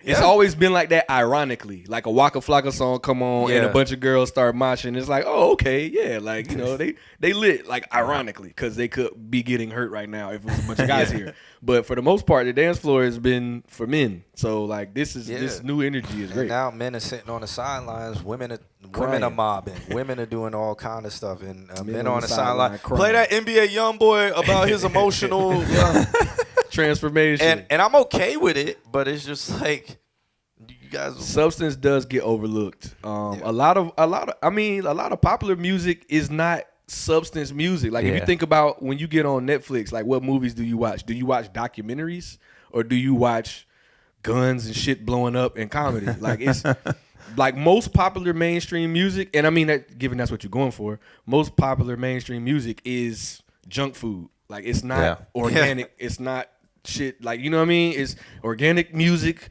that's fucking processed and sustainably sourced is more expensive, and not everybody wants that. That's a perfect algorithm. Free range. Like that's a perfect allegory. That's your free range comedy. I forget the word for that. Allegory, right? Metaphor. Shit. But yeah, I'm like, using a bigger word for allegory is a story. Yeah. It's a McDonald's on every corner of every street of every city in America, and that's why a lot of the artists that are spewing bullshit, quote unquote, are getting to the front of the internet, because like the people that have media positions, what kind of stuff is going to get people's attention. And so you want to get the eyeballs in. Or metaphor. There it is. They're the same thing. Thank you, Mox AR. Let's go. With the drumrella. Smart people are in the chat and not on the couch. Let's go. We've been talking for like 30 minutes now. But yeah. Like that's just a symptom of the market, of how it is. It doesn't really matter. Like it doesn't mean anything about you specifically if you're making music trying to figure out why. Like it doesn't. Yeah. You will. Yeah. You will. You'll get there. You'll get there. All right. Yeah. Great segue. That for was some music. JVS the World. That was JVS the I World hope he song. gets all of those notes. That's another drink. That's another drink. That was the review for his song, Yeah, that 2 by 2. I was gonna say, I remember this. If we're talking about mosh pits, I remember this time my sister was dating this guy, and he was like a black belt. And so, like, do you remember Earth Day Birthday when they would get all the big rock? Like, and Earth Day Birthday still goes on. Oh, does it? Jesus Christ! So I remember like back in the day, and so I'm like in That's the Swanee, I'm right? like, I'm gonna get into this fucking pit, and here we go. And I look, and he's in the middle of the pit laying motherfuckers out, just with fucking legs going over, flipping. He's doing full on black belt jujitsu, and I'm like, shit. I'm not going in the pit. There's a video I posted where the dude just went in the pit, and he was getting everybody on the sidelines like beating their ass, and I was like, this dude just wanted. And then one dude grabbed him and just body slammed him, and like you could tell he just kind of reset himself, and he kind of calmed the fuck down. I was like, oh my god, he started Jiu-jitsu in the mosh pit. reverse forearms and shit on people, man. Yeah. Oh my god. So those pits, I don't real touch. time. Yeah. Yes, that's what, I have a scar right here from the mosh pit. Oh, from shit. Power Man 5000 Earth Day Birthday. Was it a wall of death? No, it was just just a regular. Just hit. as fast as you can. Bro just wanted to commit assault. Yeah, just a friendly assault. Just a we're all friendly friends assault here, right? amongst strangers. You know? So the Ski Mask, the Slump God is probably one of the most craziest, amazing shows I've ever witnessed. And shouts out to Puya, who's going to be at Beecham. And I know that show's about to be fucking insane. I But seen him perform. He's great. Ski Mask, when he came out, he said everybody create something in the middle. Everybody go to the left. Everybody go to the right. Wall of death. When the beat drop, Everybody meet in the middle. oh my Everybody God. tackle each Wall other of in the death. middle. I thought people died. Like Yeah. it was.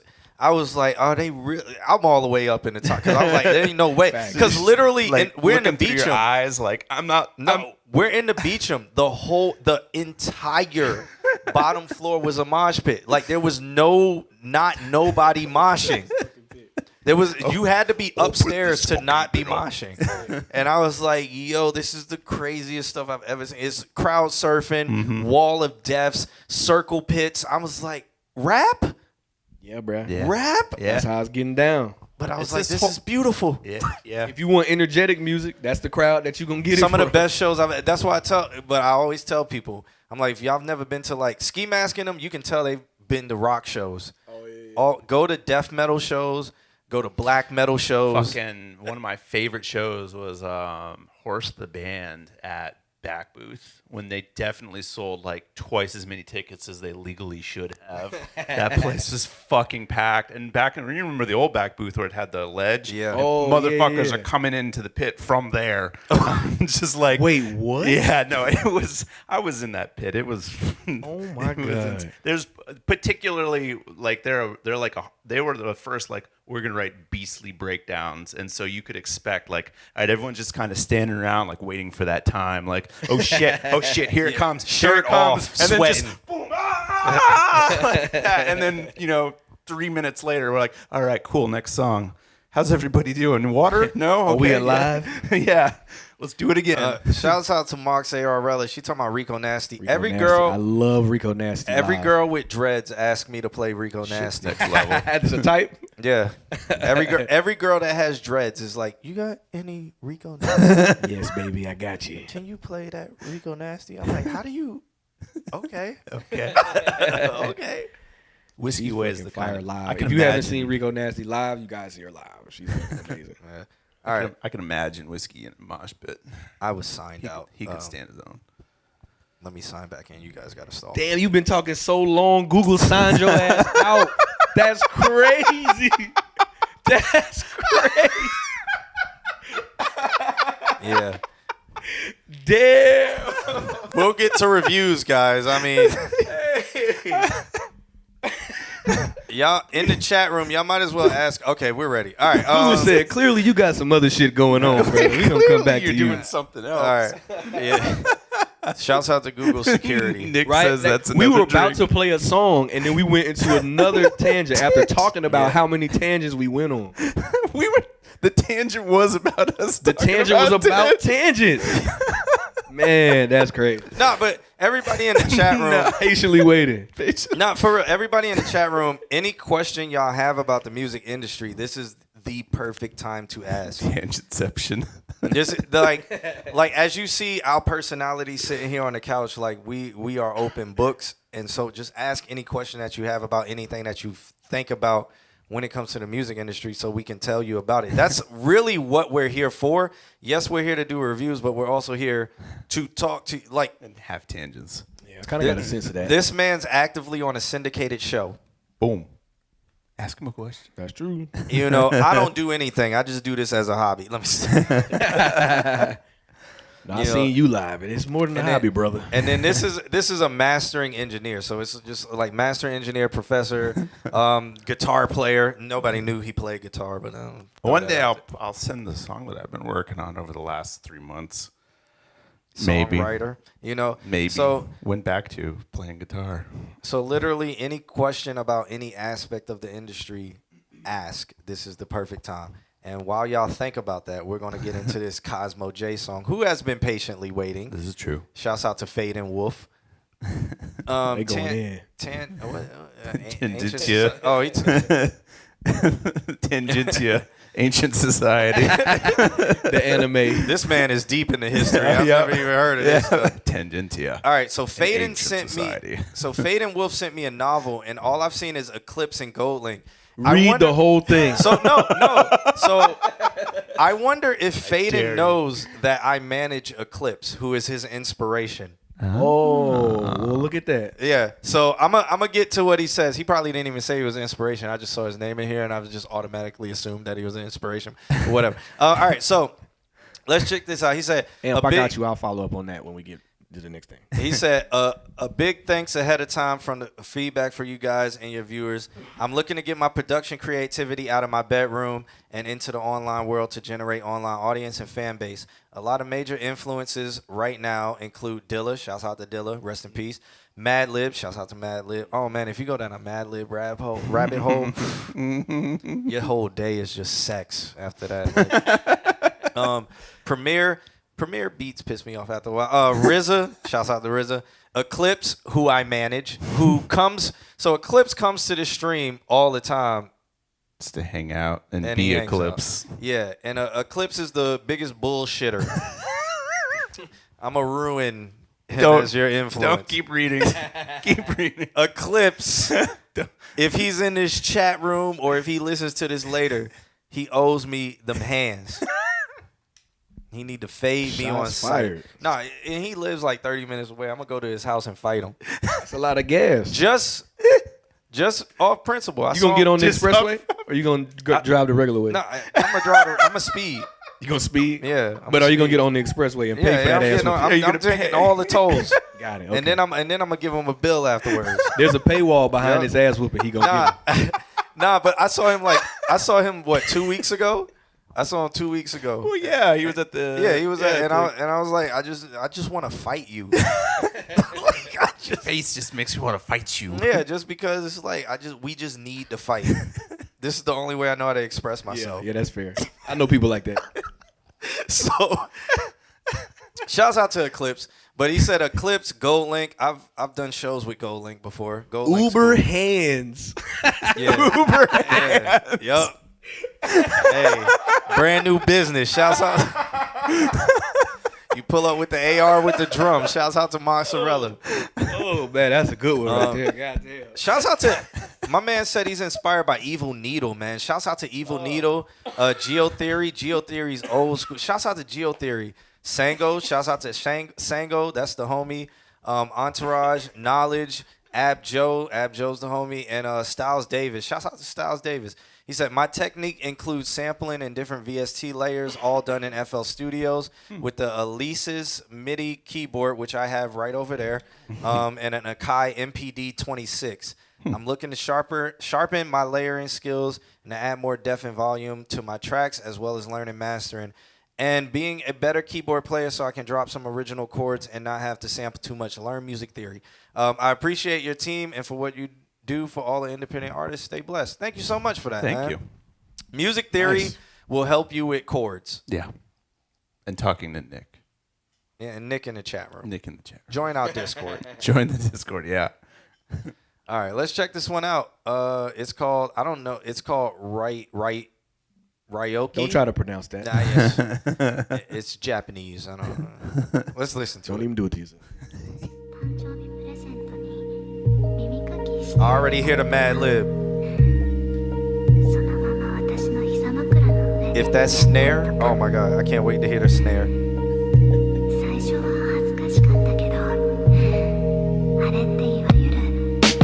There it is. That's true. That right. She's living one way and yeah, I swear I get home without her. My new but that's news on my bottoms, they better. No, I'm not alright, but I'm all up on my channel. Just talk to your homie, she said we should be together. Get me brand with someone say that I made her my head. If she ever call my phone, you know I got a dad. But I like that girl so much, I wish I never met her. Hello.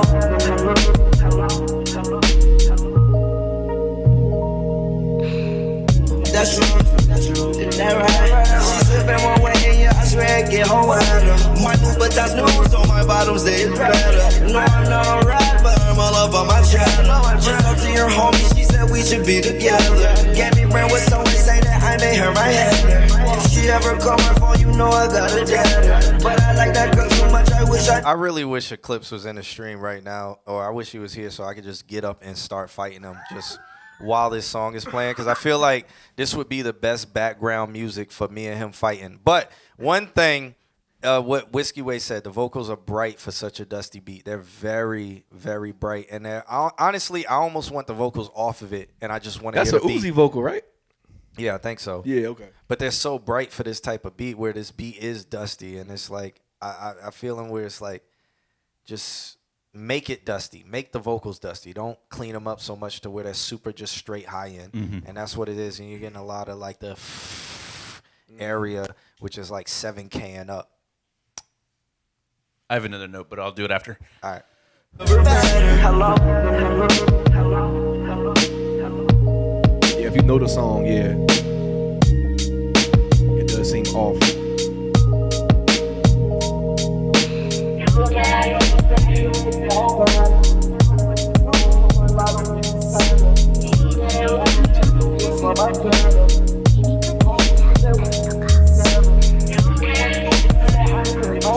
Man, I'm gonna tell y'all the real reason why I want to fight Eclipse. Finally. I'm gonna tell because Eclipse doesn't know he's influential. A lot of stuff I hear in this is influenced by him. That Japanese vocal sample and stuff like that. Word, okay. That's Eclipse. Like you can tell his influence from Eclipse. Word. And Eclipse is like, nah, bro, I don't.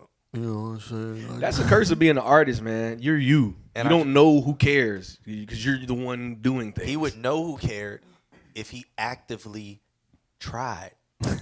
Oh, this is deeper than that. Yeah, That's what I was trying to say. Okay. And so that's why if he Hence was the ass beating. if he was here Yeah. right now, y'all would just see me dumping him right back here, stomping him out. to this highly influenced tried to save you. sound.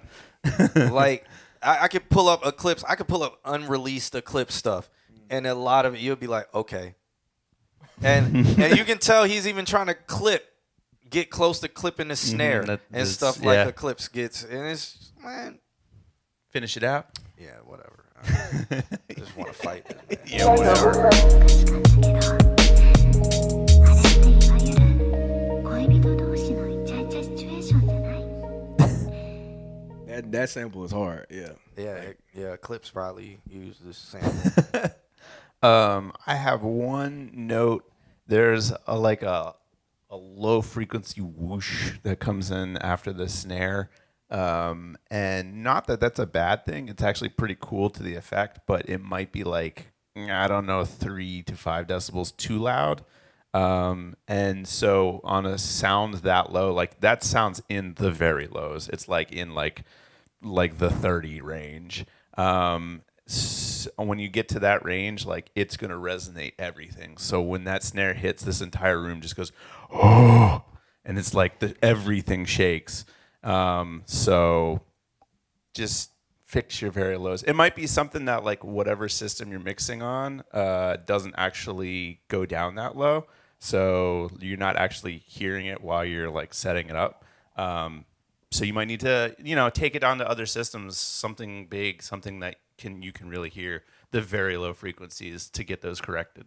That's my only note. One way to get around that I just found out through doing a lot of Afrobeat type stuff, when it comes to snare specifically, if you have access to the sustain and the decay of your snare, you can actually roll out your certain parts of the snare by playing with how much of it is playing. So like if you have a snare sample and it's got this hit in the beginning and it tails off all the way over here, you might be able to take the sustain down a little bit. That's sort of like bringing your tail down and then tapering off your actual transient, which might take some of those lows out without having to actually use the EQ. And it also makes your snare hit harder because there's less of it. It's huge to listen to. Yeah. So maybe play around with some of that, and that might get you, and that definitely doing that gets you more sharpness in your attack. So you might even be able to get away with it doing that.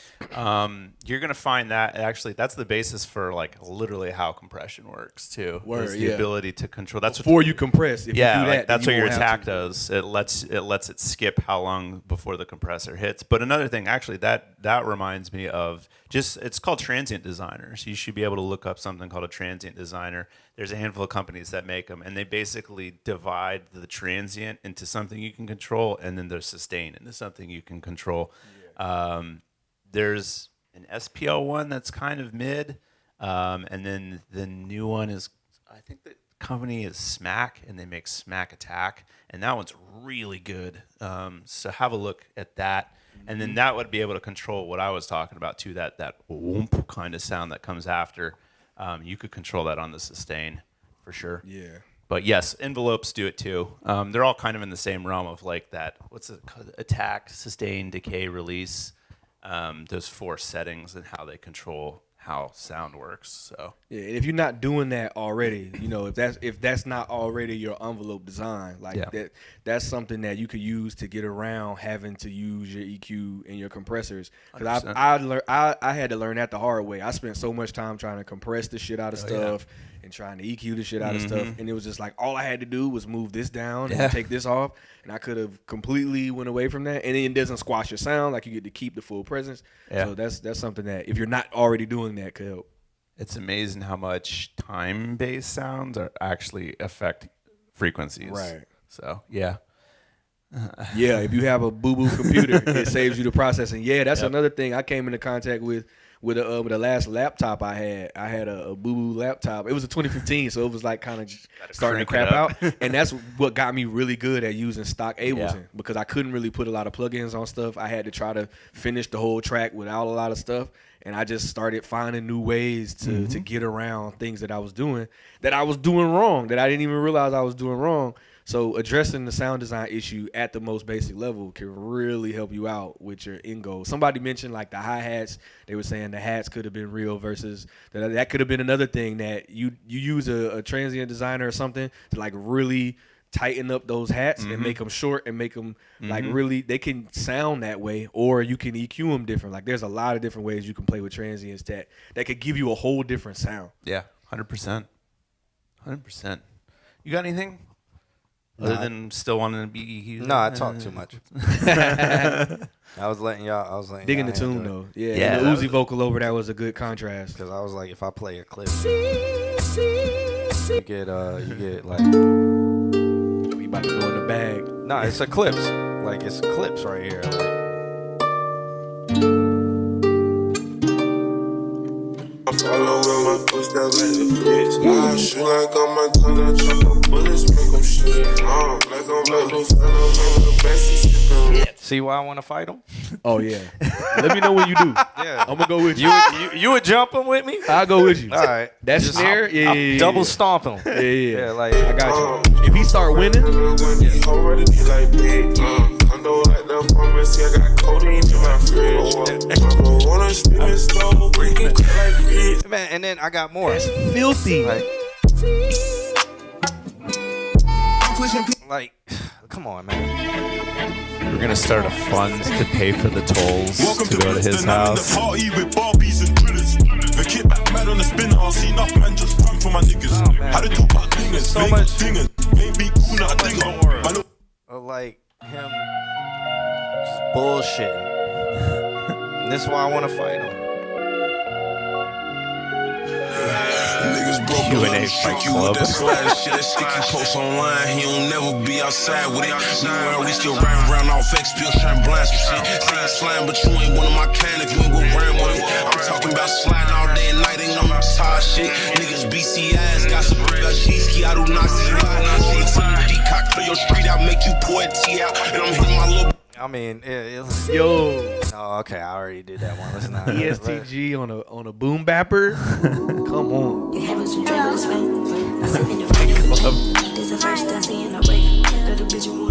He didn't say anything. First rule Fight Club. He didn't say anything. Said nothing about Fight Club. All right. Yeah, there's something there for sure. I wrote the contract for this one. Yes, you always seem to show me that they never real. Why do people try to dig up secrets that nobody's trying to conceal? Nobody knows what they're doing, but charge you like amateurs really deserve a meal. Too many people projecting emotions on me that I do not get paid to feel. This isn't music for you to go bump into when you've been trying to find a way. These are the evils that weigh on my heart that a therapy session don't take away. This is the side of McCedar that makes you unconsciously walk up and lock the safe. Everybody think they know. Ah, man, come on. Q&A beats up Eclipse Club.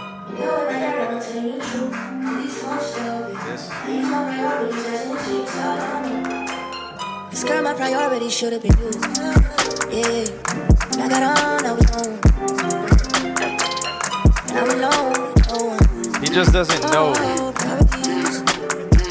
He doesn't know what. how influential he is. He just doesn't know. Period. No guy cold, love blind though. He was at Dreamscape.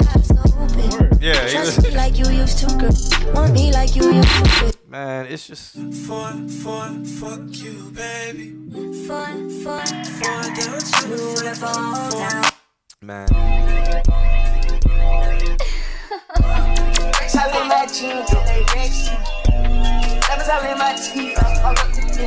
Alright, last one.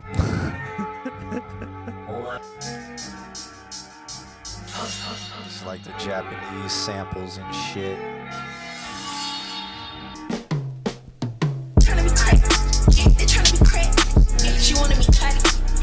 But yeah, Eclipse sucks. Plus His 12 mixes are kick. crazy. He just clips everything. Eclipse. Yeah.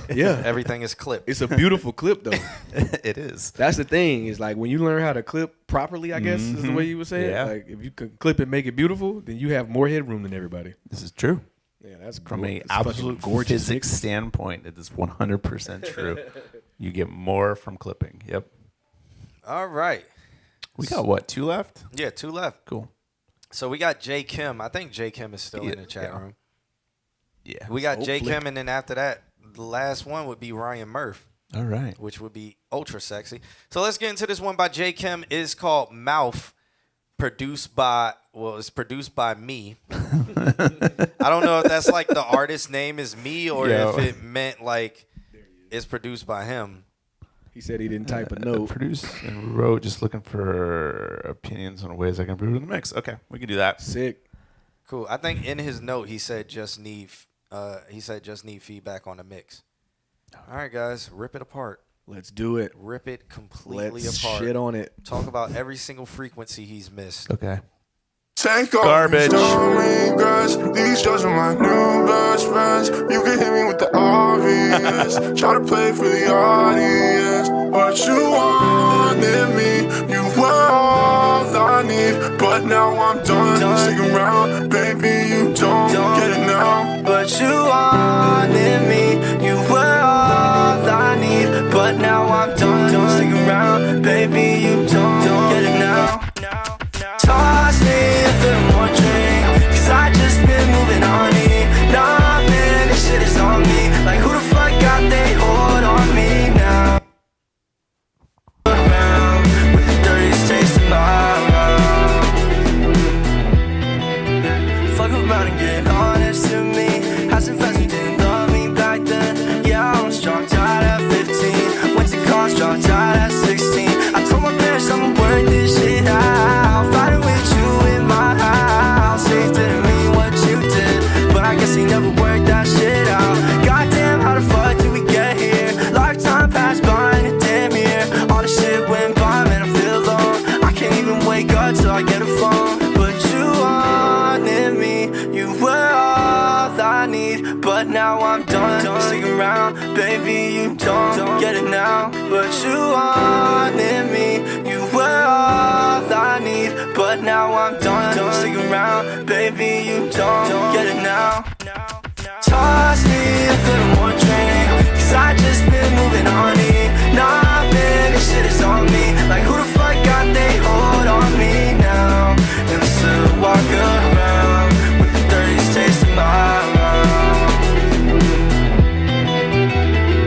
Yeah. I'm needing back what I'm supposed to be. Blink twice, you flash and grow up in weeks. One time for those who showed up for me. Shop still and can't cause they held my feet down. Fuck the pressure. question of how to get up and rebound. While you bottling feelings, I won't speak now. Put the pressure on me and I won't break down. Tell your loved ones we gon' be senile anyway. Find a space you can breathe out every day. Find people you can be yourself around. Said you only wanna see me touch the ground. You don't feel me, I promise I'll come around. It won't kill me, so I won't shut it down. You got tips and you call me at sundown. You won't hit me in the night with the runaround. Way, my heart's out of day. I keep my comments to myself. Just put you away. My heart's out of day. I keep my comments to myself. Just put you away. My heart's out of day. I keep my comments to myself. Toss me a little more drink, 'cause I just been moving on me. Nah, man, this shit is on me. Like who the fuck got they hold on me now? And still walk around with the dirtiest taste in my mouth. Toss me a little more drink, 'cause I just been moving on me. Nah, man, this shit is on me. Like who the fuck got they hold on me now? And still walk around with the dirtiest taste in my mouth.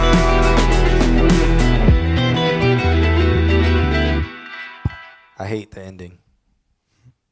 Why? Because give me the Oh, just as a single line instead of as an echo. yes, Yeah. give me and fade me out. Yeah. Let me down softly Why you want the fade? because I want the sex. Catch the fade. I want the after effect where you're reminiscing about. Damn, yeah. that was a good song. The single line. I of think the hard outs make you want to push play again. No, I think the hard outs make me be. Yes, it can. Yes. Yes, the dick outs can make you feel. Let me stop. Yeah, no. Yes, it can. But in this sense, in this particular song, I personally would want like the clean, like let me down true, softly. yeah. There's some songs where when it stops, I'm like, fuck, replay. Mm-hmm. And then I'll start replaying it before it gets to the end. This song is one of those, it feels pop, so you want it to go out Does and it then you want start it to with hit. that riff? I don't know. Let's see. Because if it did, you could make an awesome loop These out judges of it. my girl, these stormy girls, these judges my No. girl, It starts with keys. Yeah. No, yeah. But if it just went to It came in, yeah, and it then, could. no, I'm saying just fade it out Oh. at Yeah. the end. That's like straight. Like damn, I just went through look that. who's here. Maseo, shouts What's out to up? the homie. But that I won't. I'm going to jump first. all over this. Y'all- so y'all I'm going to let go, you yeah. guys go. I'll go after. Okay. He asked Oh. for comments on the mix, so that's you, Oh, right? no, okay. Well, then let me go first because I was going to say, well, no, because I was going to talk about the mix. You go first then. What were you going to talk about? I think I wanted to hear what he was going to say. All right. I think that this. I don't really think that the mix is horribly bad. I actually think that it's the master that's making the mix suffer a little bit more than it should. I think the goal for this might be a little bit too much towards loudness. In which case, if you're going to put on streaming, don't worry about it. Like loudness is, if you're going to make it loud enough, streaming's just going to turn it down. The other thing too is because you're kind of like pushing like an output limiter or maybe an output compressor. One of the side effects is that it kind of pulls up like the low mids, which in this song are Spotify will turn it down 5 decibels. Yeah. Which means that you're at which means that this song is depending on which Spotify, this is like 7 LUFS, which I was thinking 6 LUFS. But as you build your output compressor, one of the side effects is that it's going to push the low mids, and so the biggest like area of like kind of frequency fighting I'm hearing is those low mids. One side effect that it does do is I really like your vocals with like a little bit of low mid boost. It makes it sound like very full and in your face. But then the side effect is that like the kick kind of gets a little bit lumpy and it doesn't feel as tight as it could with that. It should have a really nice kick to it, and it's nice, but there's a lot of extra stuff going on in there. And I feel like that could either be taken, like you could go to the mix and like do like a little notch filter and cut those, or you could just back off the compressor on the master just a little bit. No, don't take low mids out of the vocals. The vocals sound really good with those low mids in them. It's kind of everything else, like top into the kick, maybe like 150 to 300 range. Might be like that range where it's just there's a lot going on in there, and then with the compressor, everything's just kind of squishing. Nothing on the master, just loud. Yeah, it's Logic compressed. So you might have to just take everything back just a little bit on the mix, and just kind of let it naturally blend. Honestly, that would be the best thing to do that, because you could go back in on mastering and put those things back in. So you're just doing a hot mix then, which is cool. That's cool.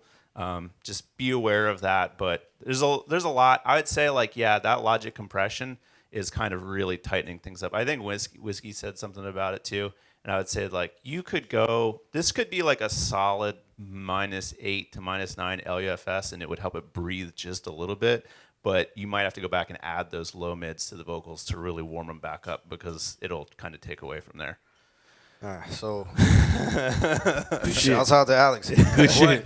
What I was about to say was, I felt like his vocals were pushed up way higher than everything else, just to kind of compensate. But I felt like he needed to be embedded within the beat. Like, the guitar didn't feel like it was around; it felt under. Right. Everything felt under. Yeah. But his vocals sound like they were in the perfect range. Mm-hmm. Like they were up there. They were smashed up there. Yeah. But still felt like everything was just designed around vocals and not around instruments in the beat, and not like he was trying to implant himself in the beat. Well, and then that squishing, like, kind of just made the guitar just be like very secondary. Yeah. Yeah. And it sounded like the whole instrument side of it was secondary. Yeah. It was just squished. It was down in the bottom. It wasn't complimenting him. Yeah. And I was just going to be like, go remix it and actually do something with the guitar. Maybe throw the guitars a little bit over to one side and then do this with the drums and that type of stuff. That way the guitar can have its existence 70, 85% in the right side and a little bit side in the left side. But you can make it glow. You can make it be bright. You can make it be present there. And then your vocals sit straight in the middle. Yeah. I'm not sure how to.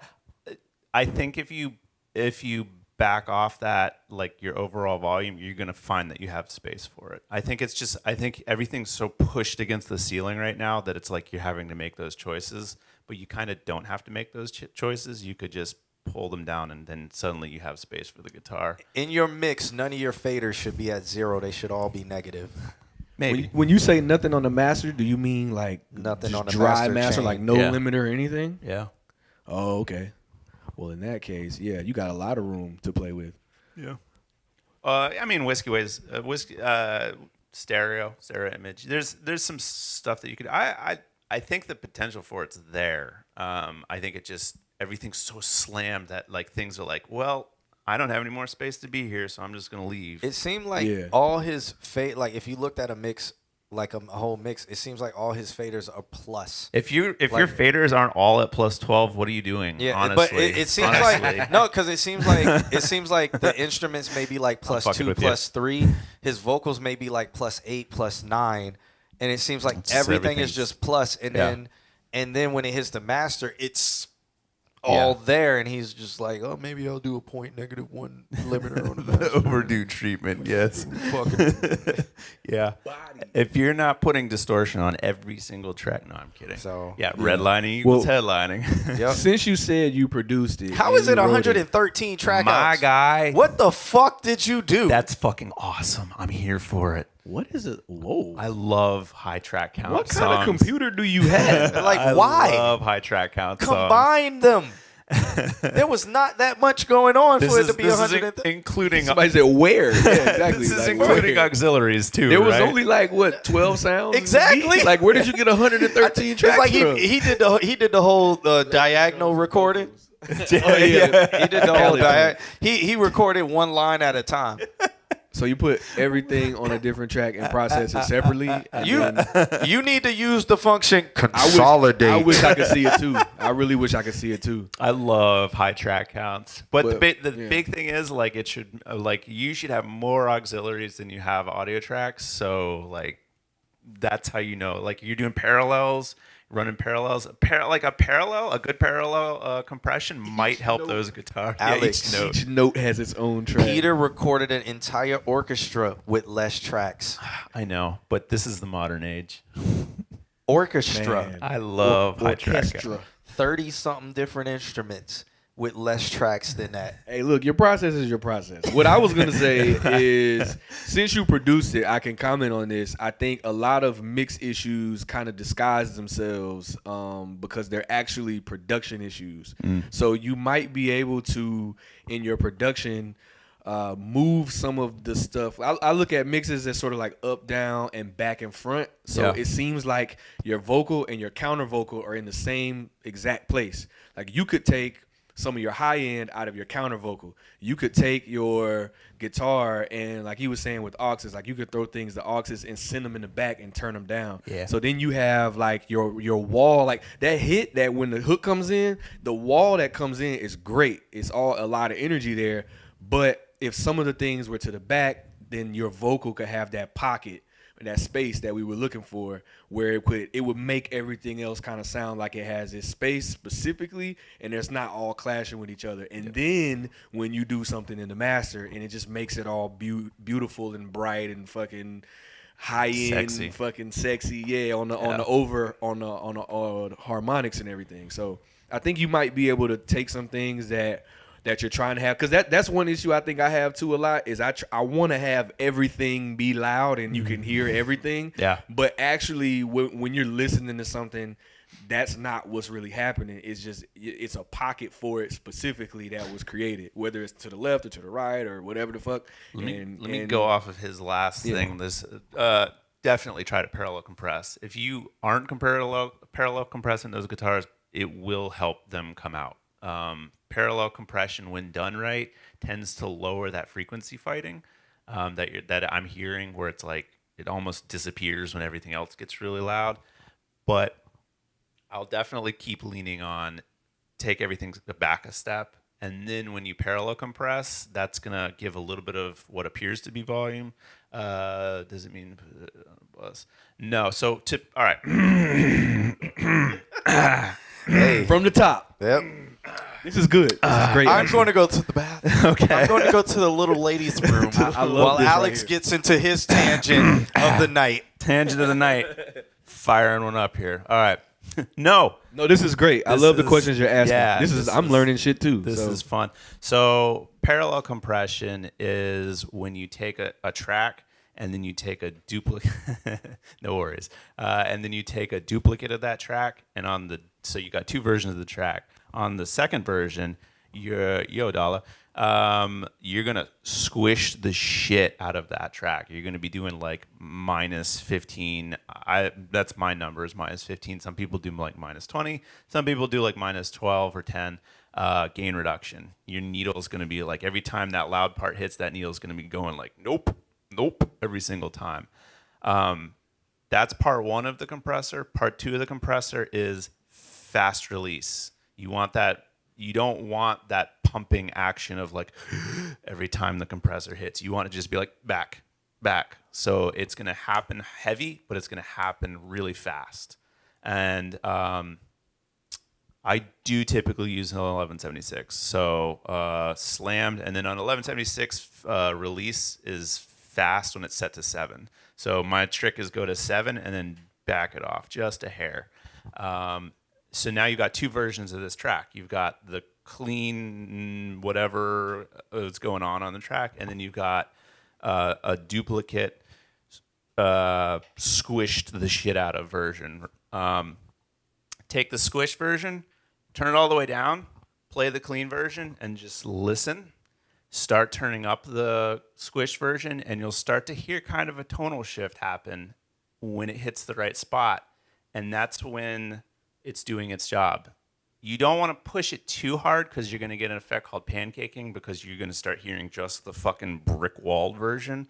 What you want to do is you want to have the natural version be the transients and be like the loud parts, and then the squish version fills in all the sustain. That's what we were just talking about. Fills in all the sustain. It fills in all the body. And then it gives everything kind of a bubble, especially when you do it through an 1176. It gives it kind of a harmonic bubble so that the guitars then get a lot of overtones to them, and they sound really rich and full, lots of sustain, and then they tend to not fight other frequencies because of there's so much harmonics in them. But yeah, try that. Your duplicate track is squashed and brought into the, yes, Ryan said it. Yeah, your duplicated track is squashed and brought into the original.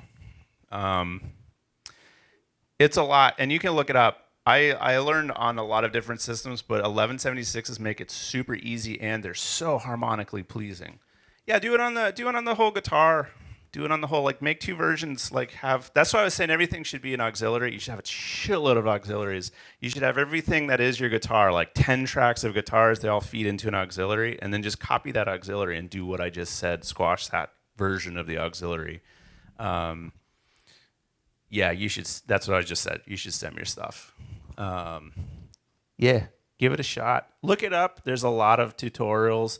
It's one of those things that's like when you kind of get into the realm of compression, you learn that there's other forms of compression. There's like fucking 7 different forms of compression, and this is one of them, and it's just not talked about. So, yeah.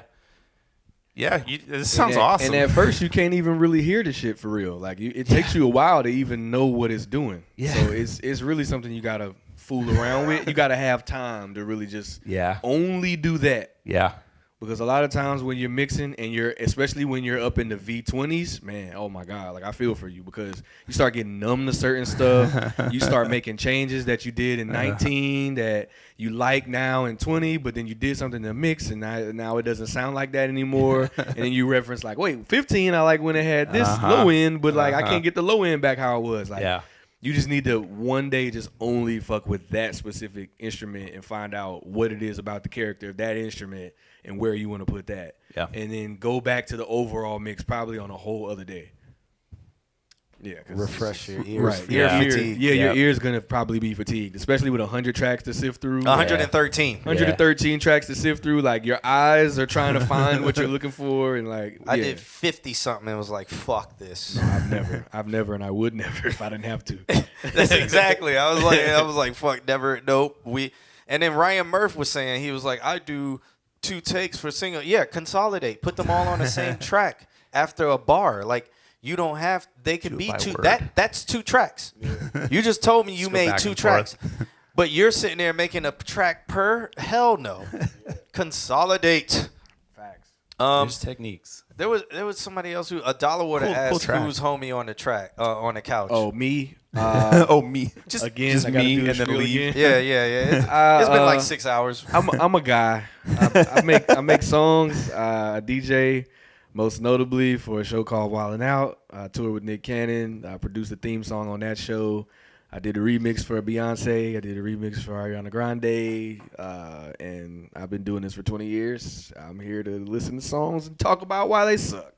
No, I'm just playing. But these songs have been great today. I've actually enjoyed a lot of what I heard. Surprisingly.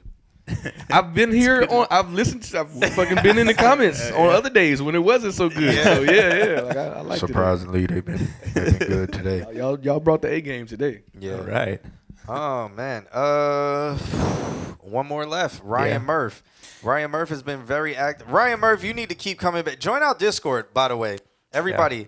Exclamation point Discord in the chat room. Join our Discord. It's a community. I'm gonna get into this GoNack thing. So if you guys don't know, we have an official partnership with GoNack. GoNack is going to be, it's a new streaming platform where artists can upload music and monetize their music. If you upload a song, your first song that you upload on GoNack, if you post it in our Discord, you get a free code to monetize it for free. And the minimum that you can make per play, per unique play is 5 cents. So I'll start you off there. Starting at 5. Yeah, Way better than starting at anything 5 cents. Guys, if you have any more questions, there is, like, join our Discord, talk about it. Like, we asked Nick, and Nick's been on for, 2 weeks now, and he's already coming up on $2. And on Spotify, most people take a year to make $1. Yeah. So, and we're going to, we're in, what we call, pre-alpha. Pre-alpha phase. We're in, smoothing the road phase with this, so the more that you hang out with us and you'll hear we're gonna get into major updates and stuff like that. Yeah. So we're actually really excited. We're about to officially release some kind of roadmap in the next like couple weeks. Yeah. So that way we can actually visually see like this is where this is going. And our Discord is becoming the official community for GoNack, and then eventually we'll create a GoNack Discord and all of that stuff. This is how early it is. So guys, this is very, very early adaptation. So it's www.gonack.io. We don't have it's so new we don't even have an exclamation point for it. But you can join our Discord, talk in there. And it's insane. I'm super excited about it. Yeah. And I'm gonna talk to Devastator off air about it. And he's gonna be super excited when he hears it. He's gonna be like, "Yo, that's crazy!" And you know, it's something that is growing. Again, it is pre-alpha, so there are bugs on the website. We're working on it. Yeah, we're working on it. But yeah, we're gonna be like the official community is combining with all my homies in that Discord, so you can check it out and talk to us on there. And again, you can help support us by subscribing to us using your Amazon Prime. It does support the stream directly. If you want to get Kim paid, who has been on the offside in the background, just dealing with us, going on tangents, dealing with us, you can do exclamation point, get Kim paid, and get her paid directly. We don't touch any of that. That goes directly to her. Thank you, Nick. And yeah, Kim is still alive. It is way past our time. Last song? So it's the last song. It went to my phone. Oh, Amp, by the way, Amp asked this question 3 times. How'd I get with Nick? So I was working at a club downtown. It used to be called Vane. It's called Celine now. Shouts out to Vane, downtown Orlando. I was there on Saturdays. So before EDM twerk music really popped off. Trap. And where trap. they stole. Yeah, I was making stuff like that, like kind of just in the bedroom, posting it on SoundCloud. I made this joint called Ping Pong that's like actually still on my SoundCloud, and I was playing it. One of the guys that also spun with me, DJ Noodles, he was signed to a production deal and brought me into that production deal. And the producer that we worked with, DJ Buddha, there, he was working on an album with Nick, executive producing the album. So Nick ended up playing a lot of my remixes and stuff in his DJ sets when he was like DJing on the road and stuff. Nick whatever, Cannon whatever. was DJing too? Nick Cannon was like Nick. Chill. Nick was first of all was already DJing before does I got too with him. much. Yeah, he does a lot. He does more than all of us. He does everything. He got 75 kids. Hey, that's his business. How does he have the time? Nick lives in a time. Nick has a time machine. Love each other. Nick Cannon has a time machine. He has a hyperbolic time machine. He has a time machine. He does. That's the only way he can exist. Yeah. I'm asking you. Does Nick Cannon have a time machine? Not that I know of. Because he don't have. Nick lived by 48 hours in a day. Look, man, I've asked him plenty of questions about all of this stuff, and he's giving me answers that like are very vague but make the most sense. Because Nick's from 2065, and it's plus 100. He just really be moving like that's like, how he's like, hey, know what I'm saying? He does what? 3 shows, runs way companies, more than that. Yeah. CEOs on all this. How does he have the? How is he healthy? Look, he's still vitamin fit. B shots into his ass every day. He's still fit. How? Well, first of all, as a human being, like in terms of output, he's like 5 people in one. Like I know. His drive for putting out things and doing things and accomplishing things is on his worst day like our best. Nobody ever sleep on Nick. Nick Cannon needs a documentary because when you look at what that man does, everybody makes jokes, but it's like he's superhuman. Dead ass. No, I was in the studio one night, probably like 1 a.m. like working on some shit, and he had just got done from filming 2 shows that day, and God knows whatever else. And he got on IG. He made 3 kids, and too. he saw my post of me being at the studio and was like, "Yo, you at the spot?" I'm like, "Yeah." He like, "All right, I'm finna come over there. Let's work on this remix." And like we cranked out a remix on the spot like at 1 a.m. after he just got done filming, hosting 2 shows and making 2 kids at the same time. Both kids came out the same day. How? From the same woman, not twins. Science. Next song.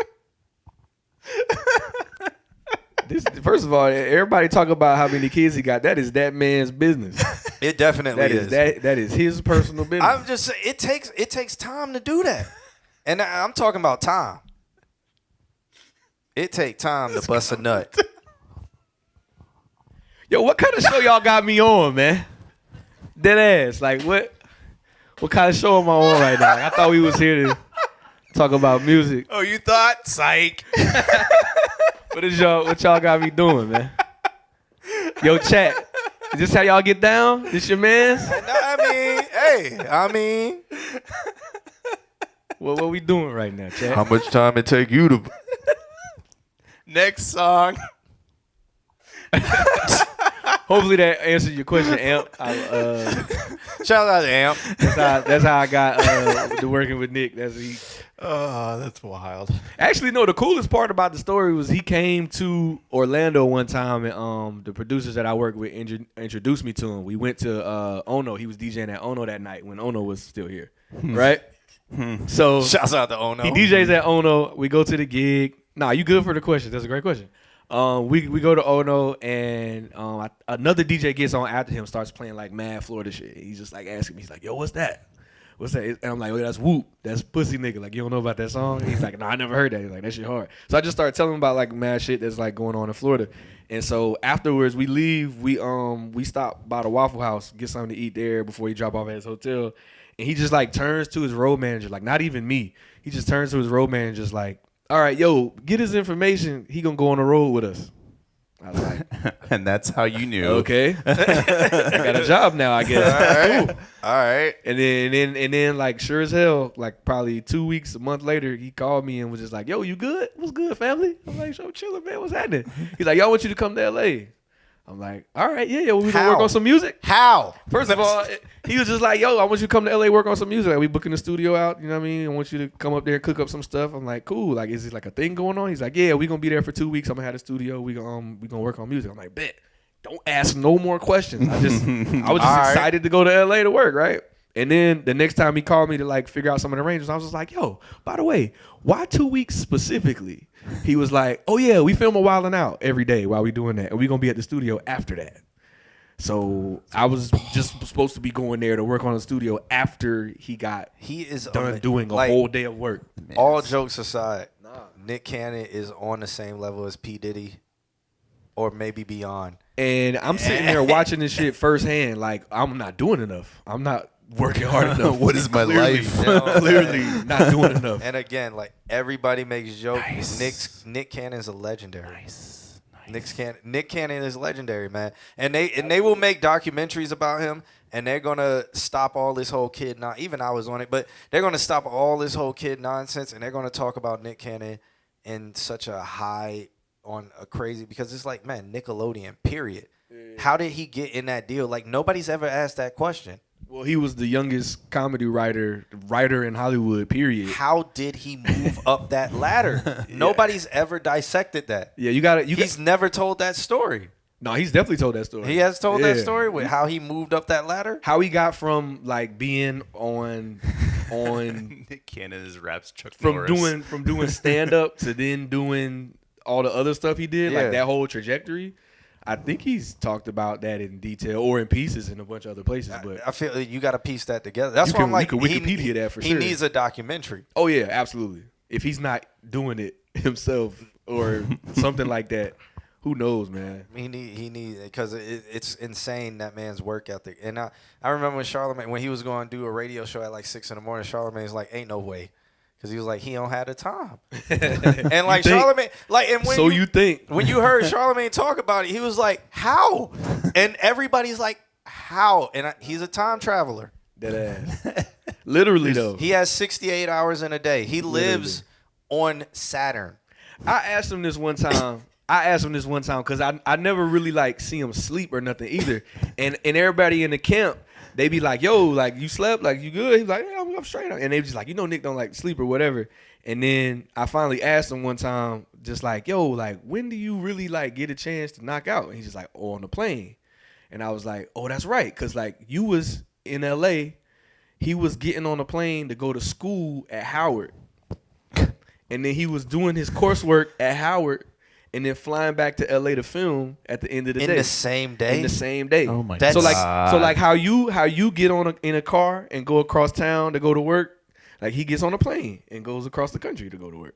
That's 10 hours. And then of it was flying. one time he was like, yeah, we about to go to India. We about to do this record. We doing a video, whatever. He's like, I'm looking forward to like the 14-hour flight. I'm like, oh, so you finally gonna sleep, huh? This is a He's human like, yeah. that's just- He's like, I'm just a- finna knock out Nah, 14 man, hours. He just trying to mask how he is an alien, like and how he is a time traveler. I swear to God, if we look at pictures from 1922, I bet you Nick Cannon in them. Nick Cannon was probably in them trenches in World War I, ducked down with the homies rapping at him. Hey, as we go over the trench. What kind of show y'all got me on, man? What's going on here? Nick Cannon never sleeps, but this guy doesn't As either. we rise to the top and go over the top, Nick Cannon, the way the guns pop, the way the cannons is blowing, tanks is rolling.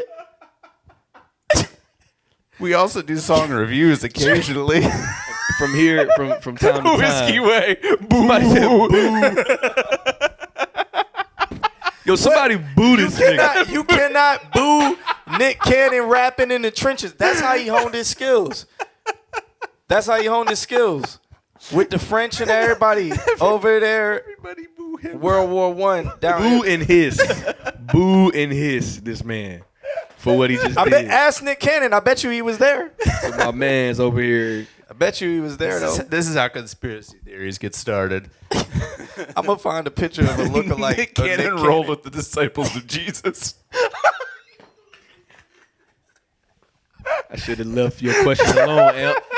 I should have just went to the damn song. Hey, we might need to pull up the picture. Nick Cannon might be in the back. That one was for you, Amp. Nick Cannon dodged You asked that one. question 5 times, Amp. Yo, I finally answered it, and this is what we get. I bet you Nick Cannon on the far right. I bet you in the far right of the picture with Jesus at the Last Supper. And I bet you he said, hey, Jesus, I got something for you. Check this out. He told him that that man was going to snitch on him. That was Nick.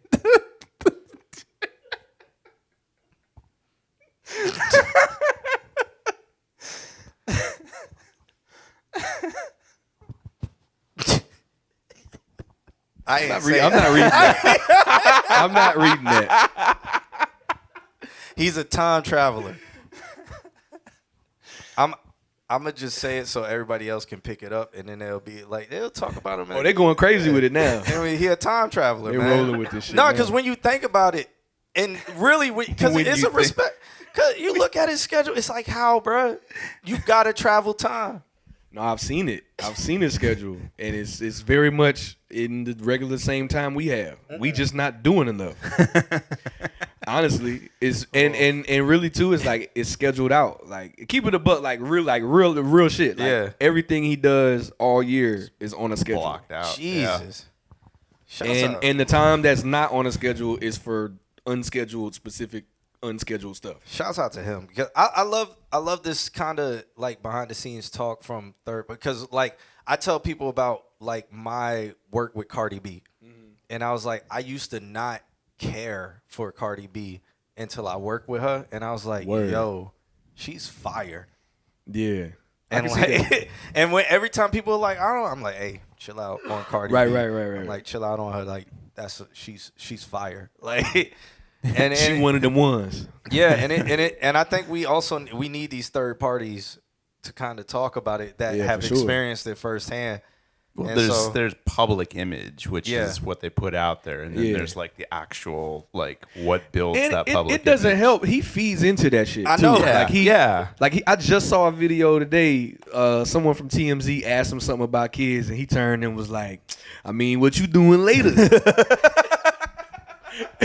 She was like, "I don't know." He We'll was not see." playing. And it's like, bro, like, I mean, you know why they saying this stuff? It's making it worse. But he play into it. Like, he's always in on the joke. Like, any joke, honestly. Like, all the jokes that anybody has ever had about him, he started those jokes on Wild 'N Out. I mean, he was a comedian, and I think people forget that. Yeah, he's still a comedian every Yeah, day like- on that show. Like, Yeah. he's doing all of this. Like, he's hosting, he's he's doing comedy, he's producing, he's executive, he's writing, he's songwriting, he's making beats. How? He got the same 24 hours as us, brother. he don't. He got the same 24 as us. Ain't no fucking We are way, on the boy. last song, man. We've been on the last song We've for been on the like last 30 song. minutes. Ain't no Nick And we Cannon, gonna be on the last song. Nick Cannon How don't much live in New time York. you got?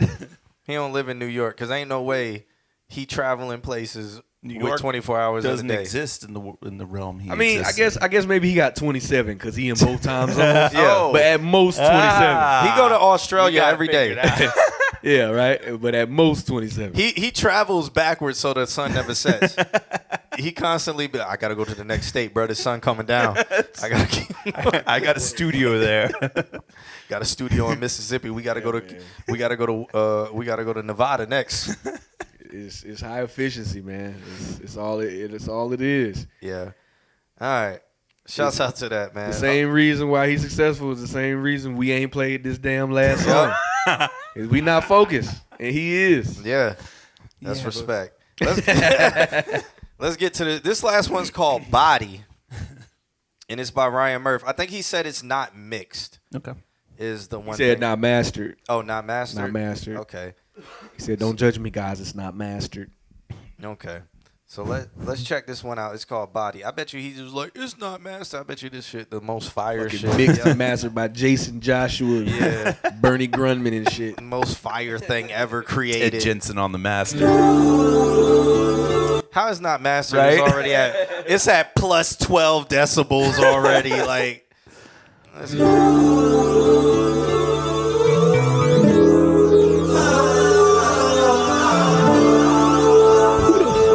Man, he's the one that made the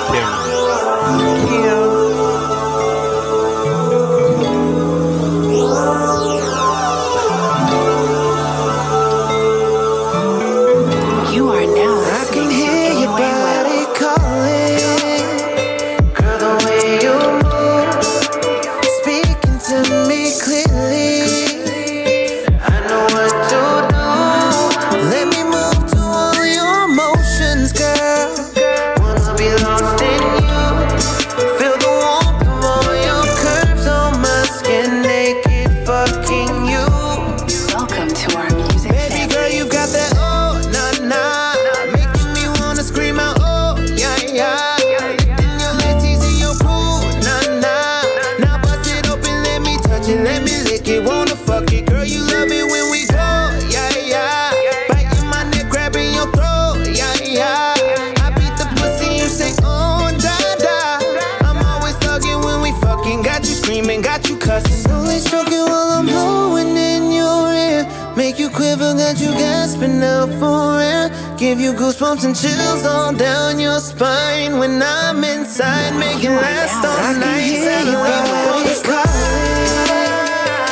the way you move, speaking to me clearly. I know what to do. Let me move to all your emotions, girl. Wanna be lost in you. Feel the warmth of all your curves on my skin, naked fucking you.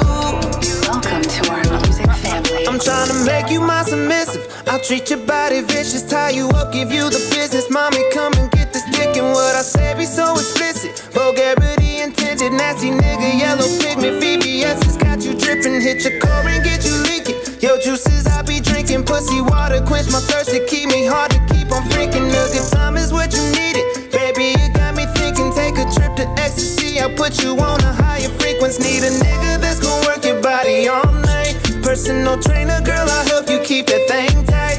The way I push it make you wanna keep me for life. So exotic, baby, it's your body, baby. Girl, got my face until vibrations come from your thighs. Now make it clap all on my dick, enjoy your sex prize. That booty me, girl, it's so thick, I love it supersized. So exotic, baby, it's your body, baby. Yeah. In your ear, make you quiver, got you gasping out for air. Give you goosebumps and chills all down your spine. When I'm inside, make it last all night. Celebrate before you cry. Girl, the way you move, speaking to me clearly.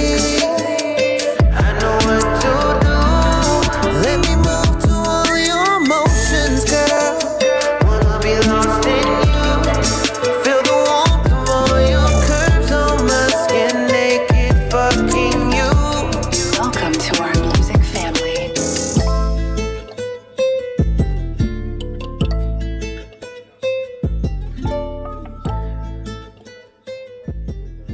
your fade out.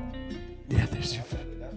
There was so much more I could hear with the fade out, like Yep. of that guitar, because I There's your fade couldn't out. hear those extra notes Yeah. because they was buried beneath everything. There was a tag on the beginning of this, right? So this is definitely Real trap shit. okay. That was clearly a very sexual song. Yeah, and that was the point of the record. Yeah, and he did say that, didn't he? Yeah. In that angelic voice tone. What did he say? You read it. I can't read. The whole chat knows this. That's you. That's on you then. That's your personal problem. This is not a family show. You're not finna fucking clip me and then clip me reading that shit. And Did you hear what he said? I got the proof. on YouTube Shorts. We would make the clip sound cool. Clearly sexual. You're not noted in the archive. Hey man, come on now. Then goddamn, I don't know what your other boy, Nam, Seven, Nim, whatever the fuck he said. He said I need to. There you go. He back again with the bullshit. If you don't get your goddamn fucking 10 a.m. open mic on a Wednesday, face ass about the chat right now, you're fucking living in your grandma basement playing Call of Duty Black Ops 4, no DLC having ass the fuck up out of here. Get your ass up out the chat talking shit about me. See, this is the wilding out. If you don't get your goddamn This is what you wanted, right? Casanat tier 3 sub having ass the fuck up out of here, bruh. On me right now trying to get on me, bruh. What is you doing, man? What kind of show is this? What kind of show is this? Whiskey Waze said 10 to 14K was high, and that was my same note. So there you go. Oh, yeah, we were supposed to talk about the song. Oh yeah. Why he trying to go in with you? He trying to go back to back. Talking about retired to the bit. Come on with this, man. Come on with this shit, man. Come on with this shit. You probably built like a Vin Diesel. You probably built like a goddamn semi truck. Sitting over here trying to type. Look at you. You probably typing some shit out right now. You already had it pre-saved in your clip. Trying to post some shit now to say to me. You know it's a delay. You know I can't even get to the shit as fast as you said it. Vin, You over here trying to Vin roast. Diesel, I consider him black. He was. I think like we drafted him. Yeah.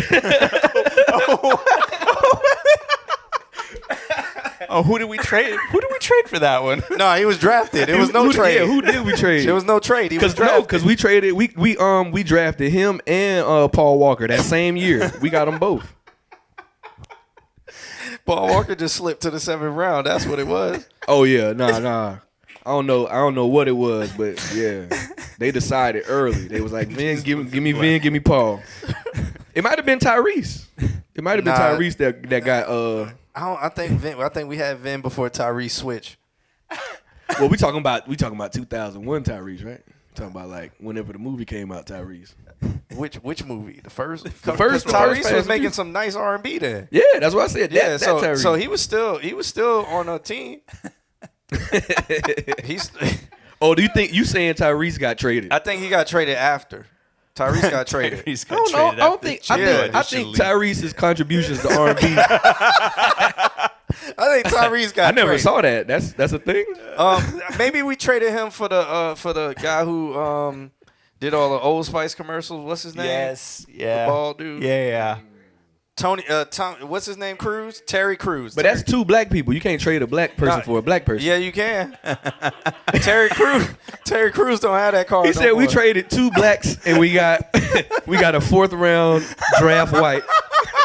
We traded back. We got $200K. We traded back for 2 picks. We got $200K in the 7th draft class. right. That's how we ended up with the news reporter that be doing all them dances from Nashville. Oh man, yeah, I know who you're Or talking from about. Charlotte. Yeah. That's how we ended up with We him. picked him up in the 15th. Yeah, we got him. The 2026 draft pick. Tyrese and Terry Crews. Oh. Man, come on. You can't trade a black dude. Hey man, you gotta stop quoting me, man. I'm trying to open up and be on the moment right now. My man Dick said big yikes instead of pause. Big yikes. Big yikes. Love it. Come on, man. Yeah. He trying to clip everything I said. 1800s bartering system. Yeah, man. All Is right. that Wednesday? I didn't even talk about this man's song. It's clearly sexual. It's angelic voice tone. The fucking air at the top of the vocal. People were saying it was too bright, but I mean, I don't know if I hear like joints like that come out on albums, but I definitely hear joints like that like in sessions, like for A&Rs and stuff when songs are getting shot. Like that's how they sound in the room before they come out. So it's a good that airiness is really nice. I feel It's like lovely. It's a borderline. It can be piercing, and so it's just like finding that sweet spot where it's like, ooh, that's very airy versus that's very piercing. And I think that's part of that. No, mix. that's preference. Like it's Yeah. really up to you. It's your record. So like Yeah. I remember like a lot of records that I heard producers doing with what's the guy he worked with Futuristic. He got a voice kind of similar to that. I can't think of the goddamn name now, but it's a guy has that same type of voice tone, and his mixes are like that a lot. Yeah, really airy. Really clean, really airy in that space, and it just that space for all of that activity is wide open. And then the beat is still loud as shit. Like who mixed that? Like who mastered and mixed that? Because that sounded great. Yeah, I don't think it was mastered. I think it was just. I think at It's the just end loud. of at the end of every chain on everything, It just has a limiter. Yeah, he just pressed it up. You know, or maybe on the master he just put a limiter and just brought it up to the max at 0.01 and just brought everything up. And it's that context to everything else we've been playing in this room, so it But- might be different if I hear it in my car or something. For sure. Shouts out to Yeah. Ryan Murphy. I'm about to follow him on Instagram because I haven't followed him, but I've been playing his music and never been able to tag him when I play it. So Got a whole show to support artists. Then finally start supporting the artists. I support a lot And of them. don't even follow this man. And But engage with this see, man he never followed on me. social media. He never followed me, so he must have thought I wasn't shit. He said, "I'm the follow. Yeah, Ryan Murph music. I don't follow you. You follow me." I don't know. Oh I'm man, the follow. Look, he wearing a fedora. He got the Budweiser commercial hat. Ryan, why you wearing a fedora, bro? This nigga, he's Smokey the Bear. Only you can prevent forest fires. Wait, what year is that? No, that's That this this year? year. No, that's this year. That's 100% Bro, I this swear, year. every nigga that make good music got a video with that hat on. Nah, they got the poetry one. That's a Let me different stop, thing. let me stop. That's a different thing. Look, he got a beard and the You guys are fedora gonna on. do this on. And the glasses is I mean, reflective. his music is good. It's like ain't nothing else we can really say about it. So we just gotta. Now we're doing picture reviews. We're gonna do IG reviews. Nah, we not doing that. It looked like it looked like he's singing in a TLM microphone though. Yeah, with this guy with this mega top hat fade. Who? That's a wig. Nobody We're not got a doing top. this. Nobody got a doing top fade like that. See, Bro. you gotta try to pull the Look phone who's closer to my look face. who's in the chat. Look who's entered the chat. Who? Oh, I'm Marquise. Hey, what up? Marquise is in here. Yeah. Oh snap. Yeah, I was just with him yesterday. So shouts out to the homie I'm Marquise. I'm back. I ain't even hit him up, tell him I was back. That's But, crazy. Yeah. I play Marquise stuff. Really? In my sets, yeah. I manage him. Really? Yeah. Well, would you look at that? Yeah. So shouts out to Amar. You talking about Budweiser fedora. I need the pack then. I need the new pack. Keys, you're looking good, man. Yeah, I was watching John's. You looking healthy. Oh yeah, I put him on the Instagram and I was Yeah. like, nobody knows what he looks like. So I know what he looks like, but he's looking put together. So I'm glad to see it. Yeah. Shouts out to Ryan Murph. I did not think he looked like this. Here you go with it. Here we No, go. I really. That's Wednesday, folks. Like, I really did not think he looked like this. Without the hat. What's going on? They can't see. Only us. Right, on the it's couch can completely see. out of context. See, I'm telling y'all, go look up Ryan Murph This on is Instagram. two dudes This is reviewing a dude. 5 feet apart. So it ain't gay. Hey, I don't know. Ryan Murph, he got the fedora on with the Smokey the I Bear. don't like this voice tone he using. I'm finna walk Dick away gotta after be that. big. I'm glad I walked out the frame for that. 'Cause they was gonna clip me. They was gonna clip me for that too. Q with the eyes. They was gonna clip me for that. Dudes reviewing dudes for dudes. This is Dude Couch Autismo with Devastator. was gonna quote me listening to you saying that shit. Dev 2023. I could tell by the tone of voice he was gonna say something that I didn't need to be on camera for. I just knew it. Guys, Oh, thanks for hanging out. yeah, we do this every Wednesday, man. Make sure y'all hit that subscribe button or whatever you got to do. We're on YouTube. I saw somebody asked if this will be up later. It's on YouTube right when we end the stream. Follow us on YouTube at All My Homies, or you can follow us at ConsultQnA on YouTube, and this stream will be live on either of those channels, so you can go in there and you can clip everything. We don't post the video on Twitch just because Twitch has a whole bunch of DMCA stuff that's separate from YouTube and how YouTube acts with it. So we don't post it on Twitch, but you can follow us on YouTube at ConsultQnA or at All My Homies. It's on both channels, streaming live on YouTube, so you can do that. You can follow us on Instagram at ConsultQnA. You can follow us at all links that's posted in the chat room, Linktree, ConsultQnA. Yep. Join You can the find Discord. that. Join our Discord. We're in there hanging out. Again, about GoNack. If you go to gonack.io, upload your first song, post it in the Discord. In the GoNack tab, we'll give you a free code to monetize, and you can start making money off of your song. If you have any questions about anything, join us in our Discord. And, yeah, shouts out to Devastator. Devastator, one more time before you go, let them know who you are, where they can follow you, and all of that good stuff. Follow me here on all the socials. That is my name. Thanks for hanging. What did you ask me to do? Tell them about yourself before, because they're going, why the fuck I'm going to follow this guy with this. It looks like you have a Knicks hat on, but it's not Knicks. No, it's not Knicks. Yeah, it looks almost like a Knicks logo in the video. Yeah, so I'm a producer, DJ. I work on Wild 'N Out. I work with Nick Cannon. I did a remix for Ariana Grande, remix for Beyonce. I do a lot of club stuff, DJ, producer, DJ edit stuff. And one thing I wanted to say too, as a DJ, I just finally figured out how to teach other people how to DJ. So if you're looking to learn how to DJ as a hobby for fun, or maybe you want to take it serious and be a professional, I'm going to be dropping a course soon, teaching you guys how to DJ. That's why I thought it was pretty cool that I saw you post that. Yeah. Yeah. I just kind of found a platform that I feel comfortable using to share that information. So I'm going to be putting all of my years of experience into a course and then hopefully teaching some folks how to get into the game. So what's the topic of the first lesson? Music. Love it. Okay. Find the music you love and playlist it, and then figure out how to get it into your whatever setup you use. That is definitely the first step. Yeah, I don't even music think of is first. because usually people come to me, teach me how to DJ. I'm like, all right, beat match, and it's like, but I don't have music to beat match. Right. Just No. shuts it off. Yeah. Music just stares at Thanks for the follows too, by the way. I see y'all posted in the follows. I don't have my phone out, but when I get to it, thanks for the follows. I'm gonna consider following y'all back. So the Warrior. And so Amp said the Warriors is winning if anyone cares. Don't talk about Am's grammar, okay? I didn't say that. Why'd you say it? Am's grammar is fine. But you said that. Am seems to be I a was just saying. notably positive person. Let's keep it that way.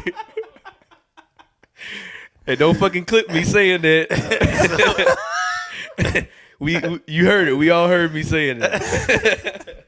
Nick's quote's gonna be, "Don't fucking clip me saying that." Fades for everyone. See, now you got me faded. I've been trying to fade Amp for Now I'm faded. a long time now. On the list. He is Man, on now my I'm list. finna catch them Uber Hey, hands. bro. Because of some shit you said.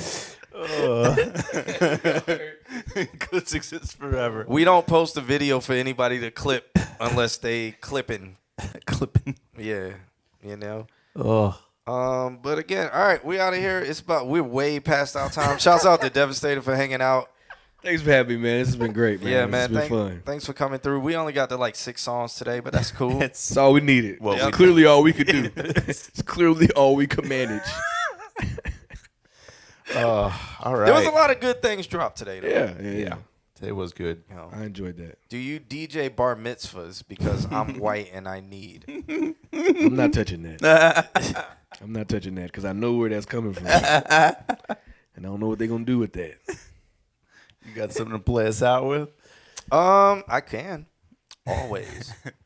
Always got something. And this has been one of my favorites for the weekend, so I'm going to definitely play this one right here. It's I forgot. Wow. Let me pull it up because I don't remember who made it. But shouts out to my man C6 or C6 House Remix. This is a Fuji's mix of Fuji La. And it's he says it's reggaeton, but for me it's Afro beats. But reggaeton comes from Africa. But we won't get into that. Let's talk about it. we won't On the get next episode of Dragon Ball Z. Won't get into that. Hey, will we? Like, all right. let's go. Hey, let's play this right here because this is fire. That's the conversation we needed to be having in this bitch. With me on the couch, that's what we needed to be talking about. Oh, my God. All right. Let's get into it. We'll catch you guys on the flip side. We do this every Wednesday. Again, follow us on all social media, and we'll see you later. See you later.